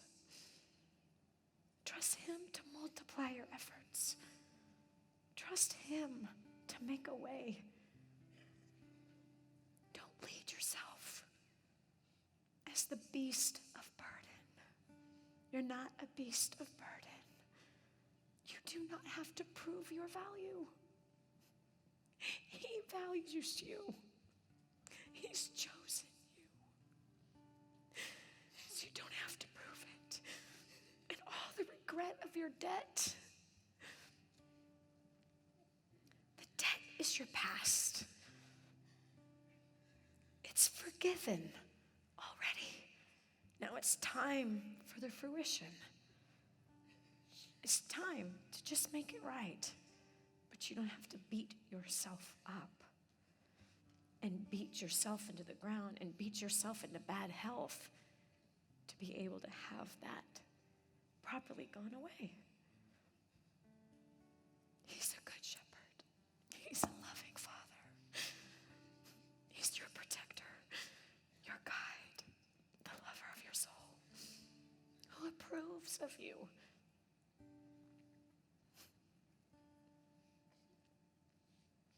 Step away from the bad shepherd and stop leading yourself. Stop leading yourself.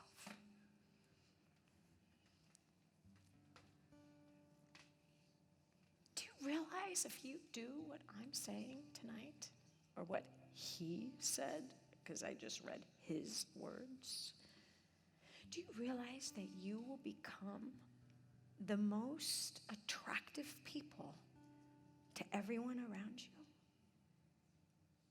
Think about it. You will become so attractive to your spouse. You'll become so attractive to your family members.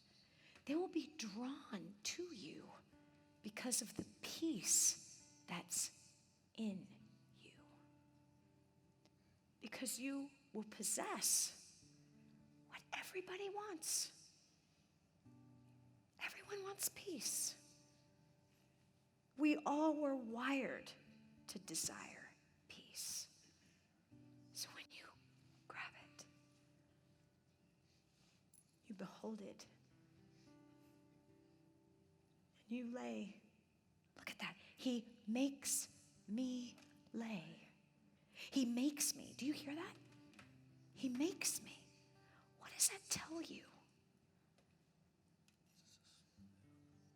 Slow down. He makes me lay. Why does he make us lay down in green pastures? Don't you think that's a very interesting way to say that? Why does he make you do that? Because you're not doing it.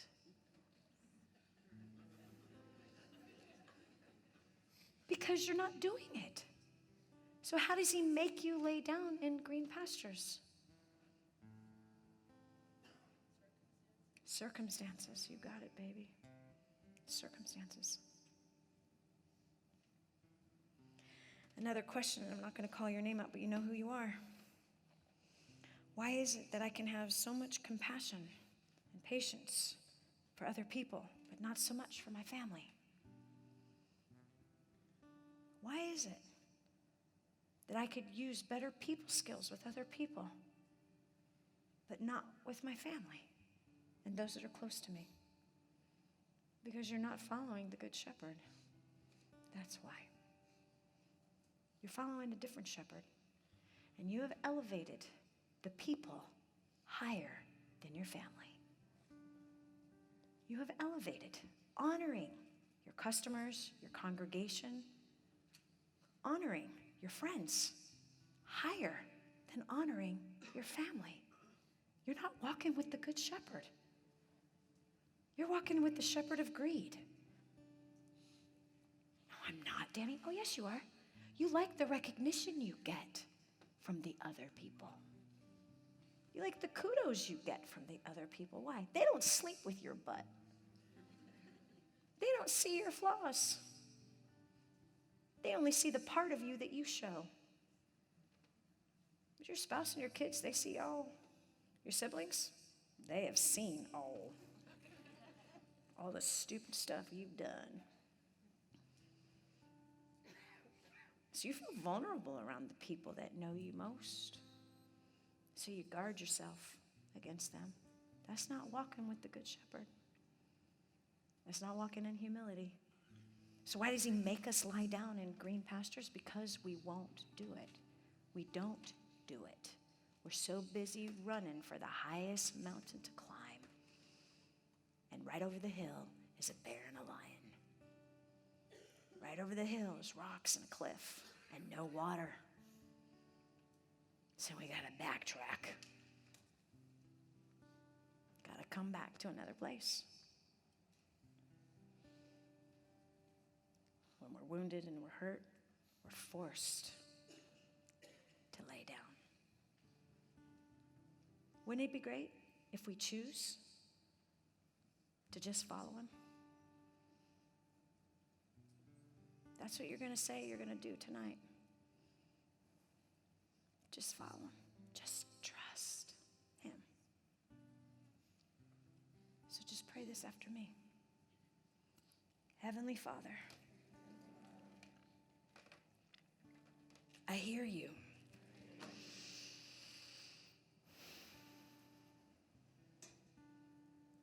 Thank you for your rod tonight that has comforted me. Thank you that I could come back to you after I have messed up so bad. Thank you that you accept me back to you. Forgive me for thinking that I was walking with you. Forgive me for the game and the show I've been playing.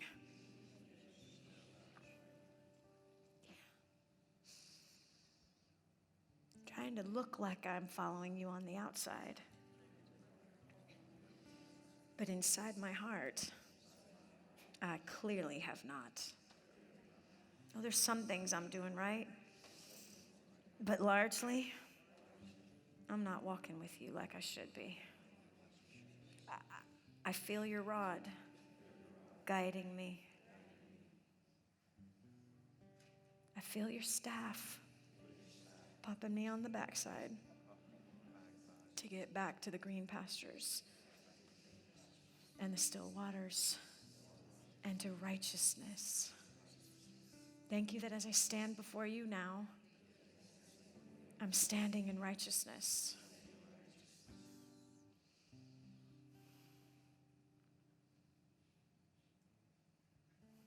Heal me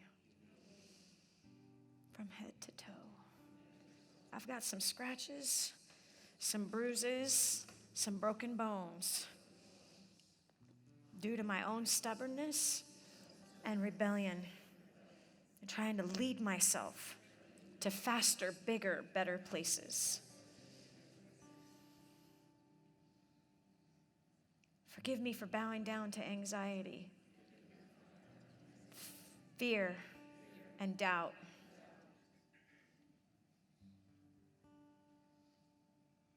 I choose to trust you. In the chaos, I choose to trust you. In my pain, I choose to trust you. In slander, I choose to trust you. When I feel attacked by my friends or my family members, people I've worked with, I choose to trust you.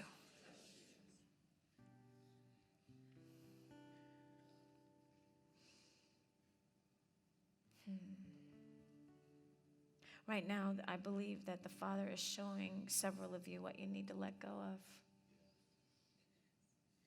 There are several of you that you need to cut your hours way back.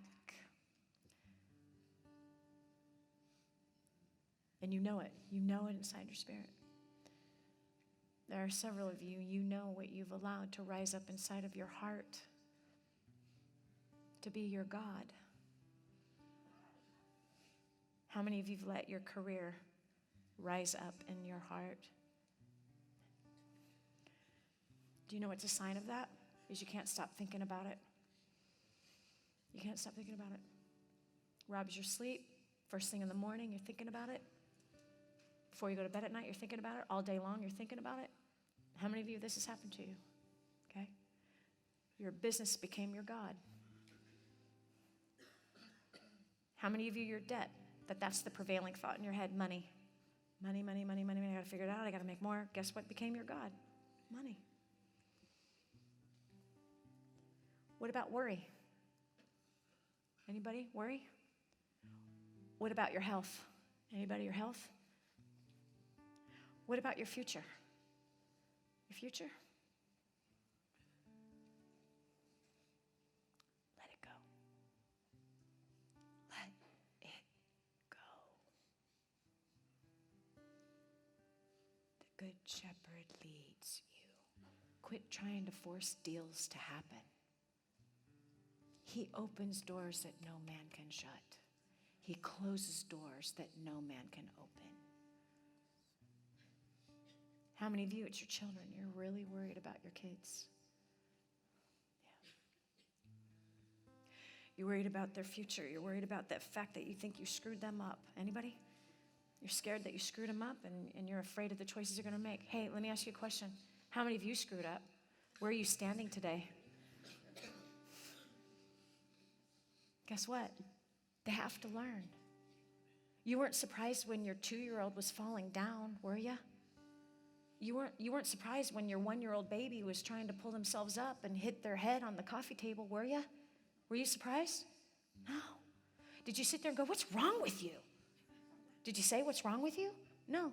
You knew that this was the process of learning to get stronger. Guess what? Your kids are going to fall down as teenagers.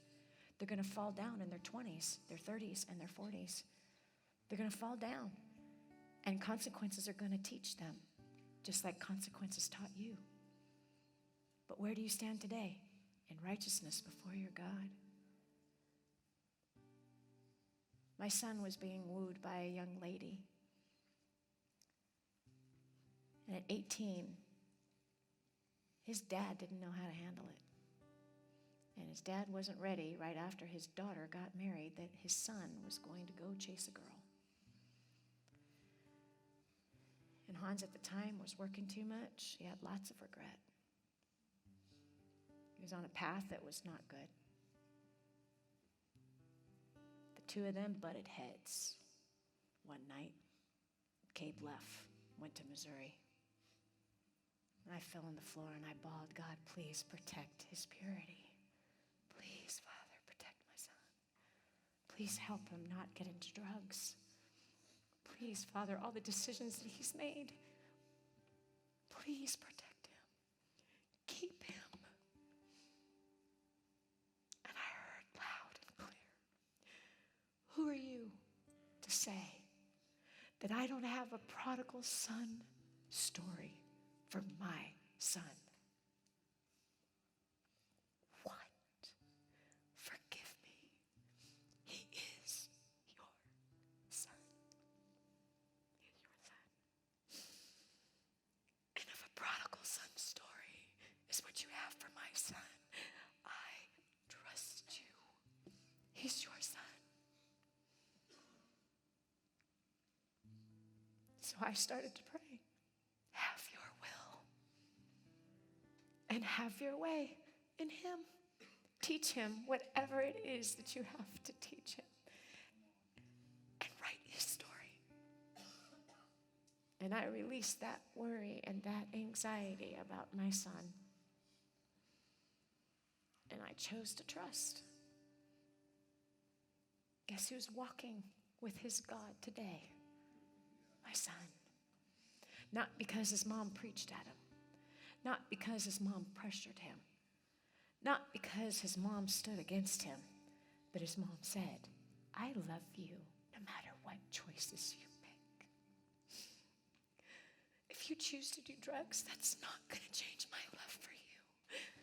If you choose to give up your virginity, I will still love you. If you choose to walk in the opposite direction of what you've been taught, I love you. There's nothing that's going to change my love for you. I'll be sad. My heart will break if you hurt yourself, but I'll be there for you in all of your choices. So don't let me or the DJC community try to pressure you into doing something you don't want to do. You be you. And I'm going to pray for you, and I'm going to love you no matter what. And when you're ready to come home, I'm here. I'm here. On my birthday. Everybody went around the room, and in our family, we have a tradition of speaking a word of encouragement over the birthday person. Say one word that describes their mom. And his word was unconditional. Thank God it wasn't judge. Unconditional. That taught him something. He's unconditional. He's walking through some things with his wife that needing to be unconditional. I have no idea what's going to happen with the two of them. All I can do is trust the Good Shepherd. So when you worry about your kids, you're bowing down to another God. You're bowing down to another God. It's natural for us to worry. But when we're fretting about it, we can't stop thinking about it, and then we try to control and manipulate, now we're in unrighteousness. Now we're in unrighteousness. The Good Shepherd's got your back with no strings attached. None.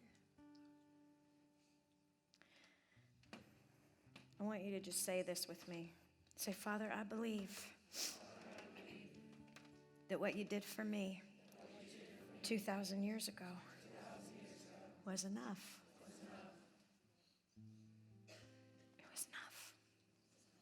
if you never bless me again, what you did 2,000 years ago was enough. If I never feel you again, what you did for me 2,000 years ago was enough. So I believe that you made the ultimate sacrifice of your son, that he spilled his blood for me to wash me clean. And I'm cleansed and purified right now. Forgive me for bringing up my past and throwing the past in other people's faces, reminding other people of their past and their failures. Forgive me for keeping records of wrong. I choose right now to be cleansed, purified, and forgiven with the blood of the Messiah. His name is Yeshua. He's my Messiah. And I believe that he did that. And you did that for me. So I stand in righteousness right now. As far as the east is from the west, you remember my sin no more. You do not hold it against me. The full price for my failures prior to this moment have been fully paid for. I'm a free, men say man, women say woman. I'm a free woman. You owe me nothing, God.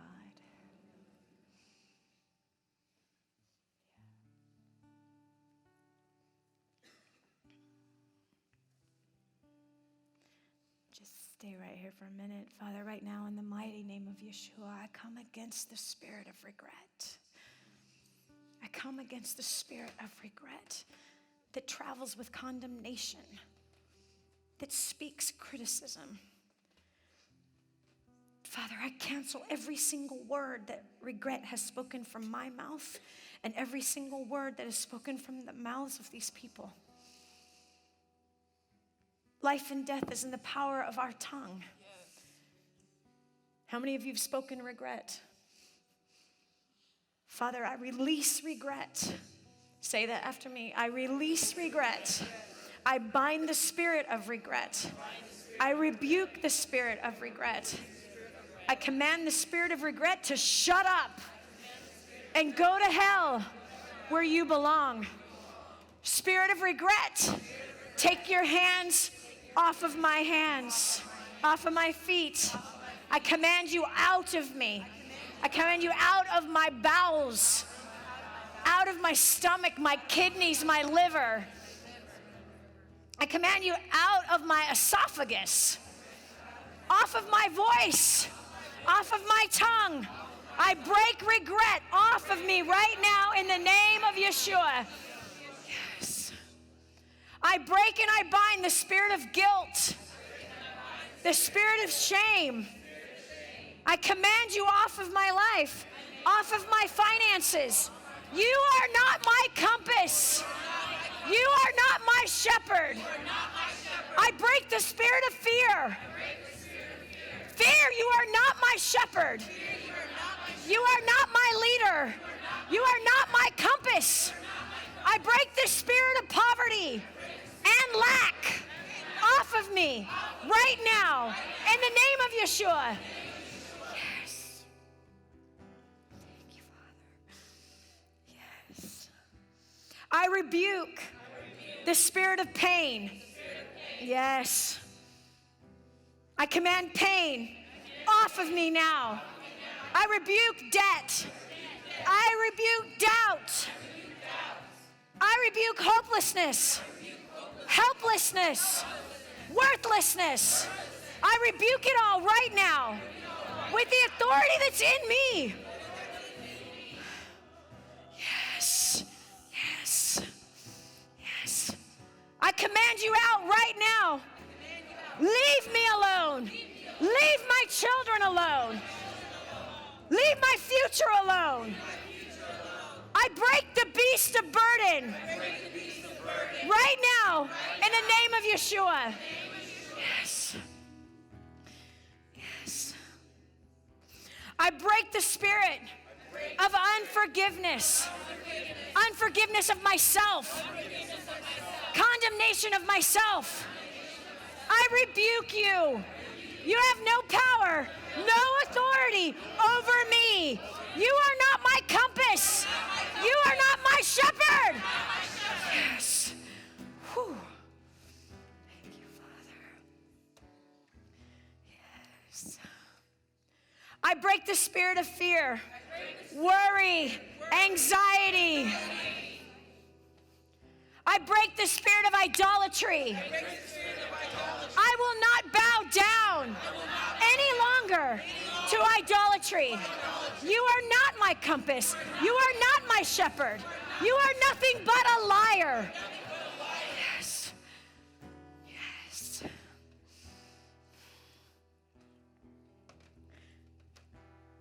If you need healing and the consequences of your life have produced pain and suffering, then ask for forgiveness for that pain and suffering. Ask for forgiveness for what you've done to yourself.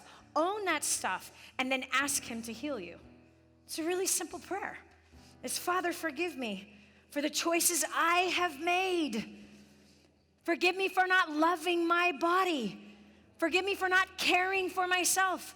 Forgive me for not making wise choices. I have the knowledge, but I have not obeyed your lead. I've chosen to be rebellious with my physical body. I've chosen to put toxins in and not living food in. Forgive me for what I've done to my mind. Forgive me for the toxins I've put into my mind. Forgive me for the things I have fed on with my mind. What I've dwelled on with my mind. Thank you, Father. I take full responsibility. I stand before you. I have received some of those consequences already. But I ask you to forgive me. You said, if I confess my sins before man and before you, there's like 700 people here. And I just said this in front of all of them. So I have obeyed and I've confessed. I take full responsibility.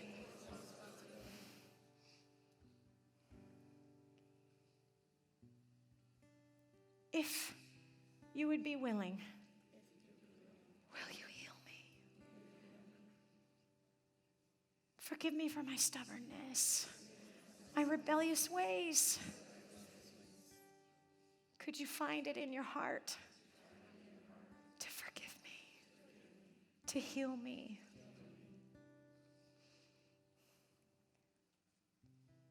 And if you choose not to, teach me why. And I choose to trust you. So I'm letting go of the sickness. And I'm letting go of the bad habits. And I'm going to choose to walk in healing. And choose to put things inside my mind and inside my body that brings healing. Ivy, you just got your answer. Somebody asked a question like, what should I focus on? What should I study in the Bible to be healed? Look up every scripture on healing. Dwell on it. Eat it. Focus on it. Say it over and over again. Say, I receive that. I receive that. Receive it deep inside of your soul. Father, I pray for deaf ears to open. Father, I pray for deaf ears to open. Father, I pray for deaf ears to open. Yeshua said that we would do greater things, that we would see greater things, that everything that we saw him do, which meant that we would be able to resurrect the dead, which means that blind eyes would open. Father, I've watched you open blind eyes. I've seen you do it. I've watched you open deaf ears right here at a First Steps to Success. In Los Angeles, 4 people with deaf ears open. So, Father, I know you are fully capable of doing this. I know you are available to do this. Remove whatever has to be removed out of the way. That you, Father, would open deaf ears. Father, I pray you impart the hope in people who need deaf ears open. And I'm not just talking about physical deaf ears. I'm talking about spiritual deaf ears. Father, open my spiritual deaf ears. Take the potatoes out. Dig out all of the wax. All of the crud. Father, give me ears to hear you, the Good Shepherd's voice, loud and clear. Yes. Yes. Take the scales off my eyes. I want to see you. I want to experience you. Yes. Take my hardened heart out of my chest. And give me your heart. I lay down my desires. I give you my goals, my money, my vision. I lay it down before your feet. I give it to you. I give it away. I'm done with it.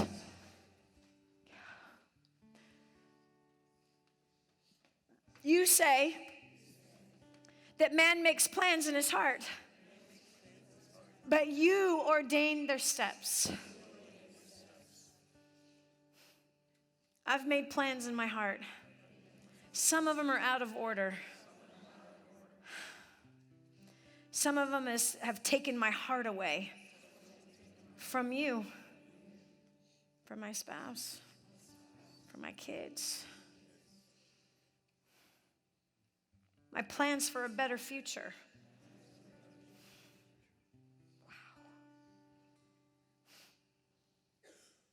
Have taken my heart away. I'm sorry about that. Take my heart and all of my desires. Take them out of me. Every one of them. Including my desire to be debt-free. Take it out of my heart because it's ruling my life. It's causing me to make stupid choices. So I lay that desire before you. And if you want me to have that desire, replant it. Replant it with peace and not pressure. Yes. Thank you, Father. My desire for success, I give it to you. Crush it. Take it away.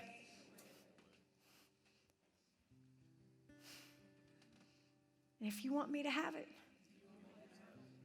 then I will receive it with peace, not striving. Peace, not pressure.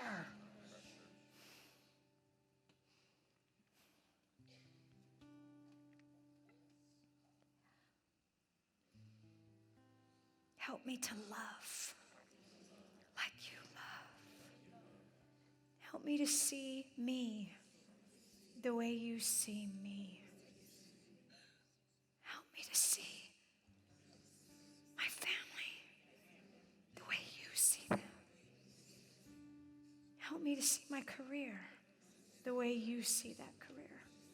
Help me to see my enemies the way you see my enemies.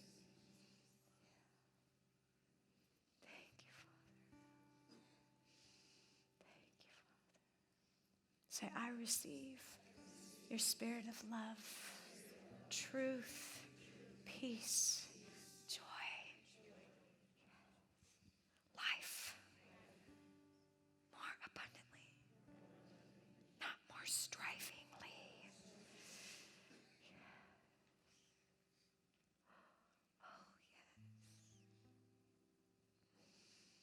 I receive your spirit of creativity and adventure. Yeah. I receive satisfaction and fulfillment. And I commit all my ways to you, the Good Shepherd, tonight. I receive your Shabbat, which is rest, which is calmness, which is completeness. I receive your Shalom, which is perfect peace. Shabbat Shalom.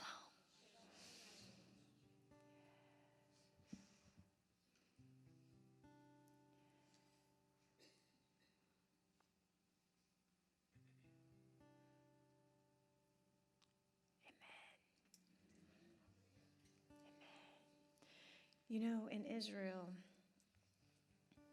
one of my favorite places on earth, can't seem to get enough of it. When you pass by a stranger and you're walking through a door of a grocery store, a gas station, getting on a bus, a perfect stranger says to you, Shalom. And your response back is, Shalom. Think about that. That's a blessing that they speak over strangers, foreigners, their community. They don't say hello or goodbye. Their hello and goodbye is shalom. They're literally speaking a blessing of life. Shalom, peace, completeness, blessing, peace, complete, lacking nothing. And we say hi. Yo, hey. What is that? We say bye, ciao, ta-ta, see ya. There's no blessing in that. I love it the minute I step in that soil. Shalom, shalom. And you feel it. It'd be so awesome if that biblical tradition carried in all of our nations. Could you imagine walking in the door, seeing your spouse, shalom, and your spouse saying shalom back to you? Peace, comfort, completeness. Dani, that's weird. Nope, it's biblical. It's biblical. The Bible is a culture of blessing. It's a culture of blessing. So, shalom.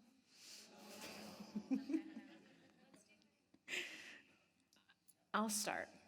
You start. Eventually, it could all catch on. And tonight, by the way, is Hagadol Shalom, Shabbat Shalom. You're like, what? Hagadol, it's the great Shabbat. It's the week before Passover. So this is the great Shabbat, the great rest. Can you feel it in this place? Can you feel the rest in your soul? Do you know what we did tonight? We moved some crap out of the way. We moved some crap out of the way. We did exactly what the Bible says to do. We did exactly what the Levites did. The Levites had to set up a tent out in the middle of the desert, wherever the cloud would lead. And every Friday night, people would bring their offerings and bring their tithes every Friday night for sacrifices to honor their God. And the food, because the tithe was food, would be brought to the people and they would eat it. The poor and the Levites. It's a time of celebration, and then go home and rest. Pajama day. But the whole point of Shabbat is to open up and make room inside your heart for more of Him. How many of you did that tonight? Tonight, you just experienced Shabbat Shalom. Shabbat shalom. Shabbat shalom.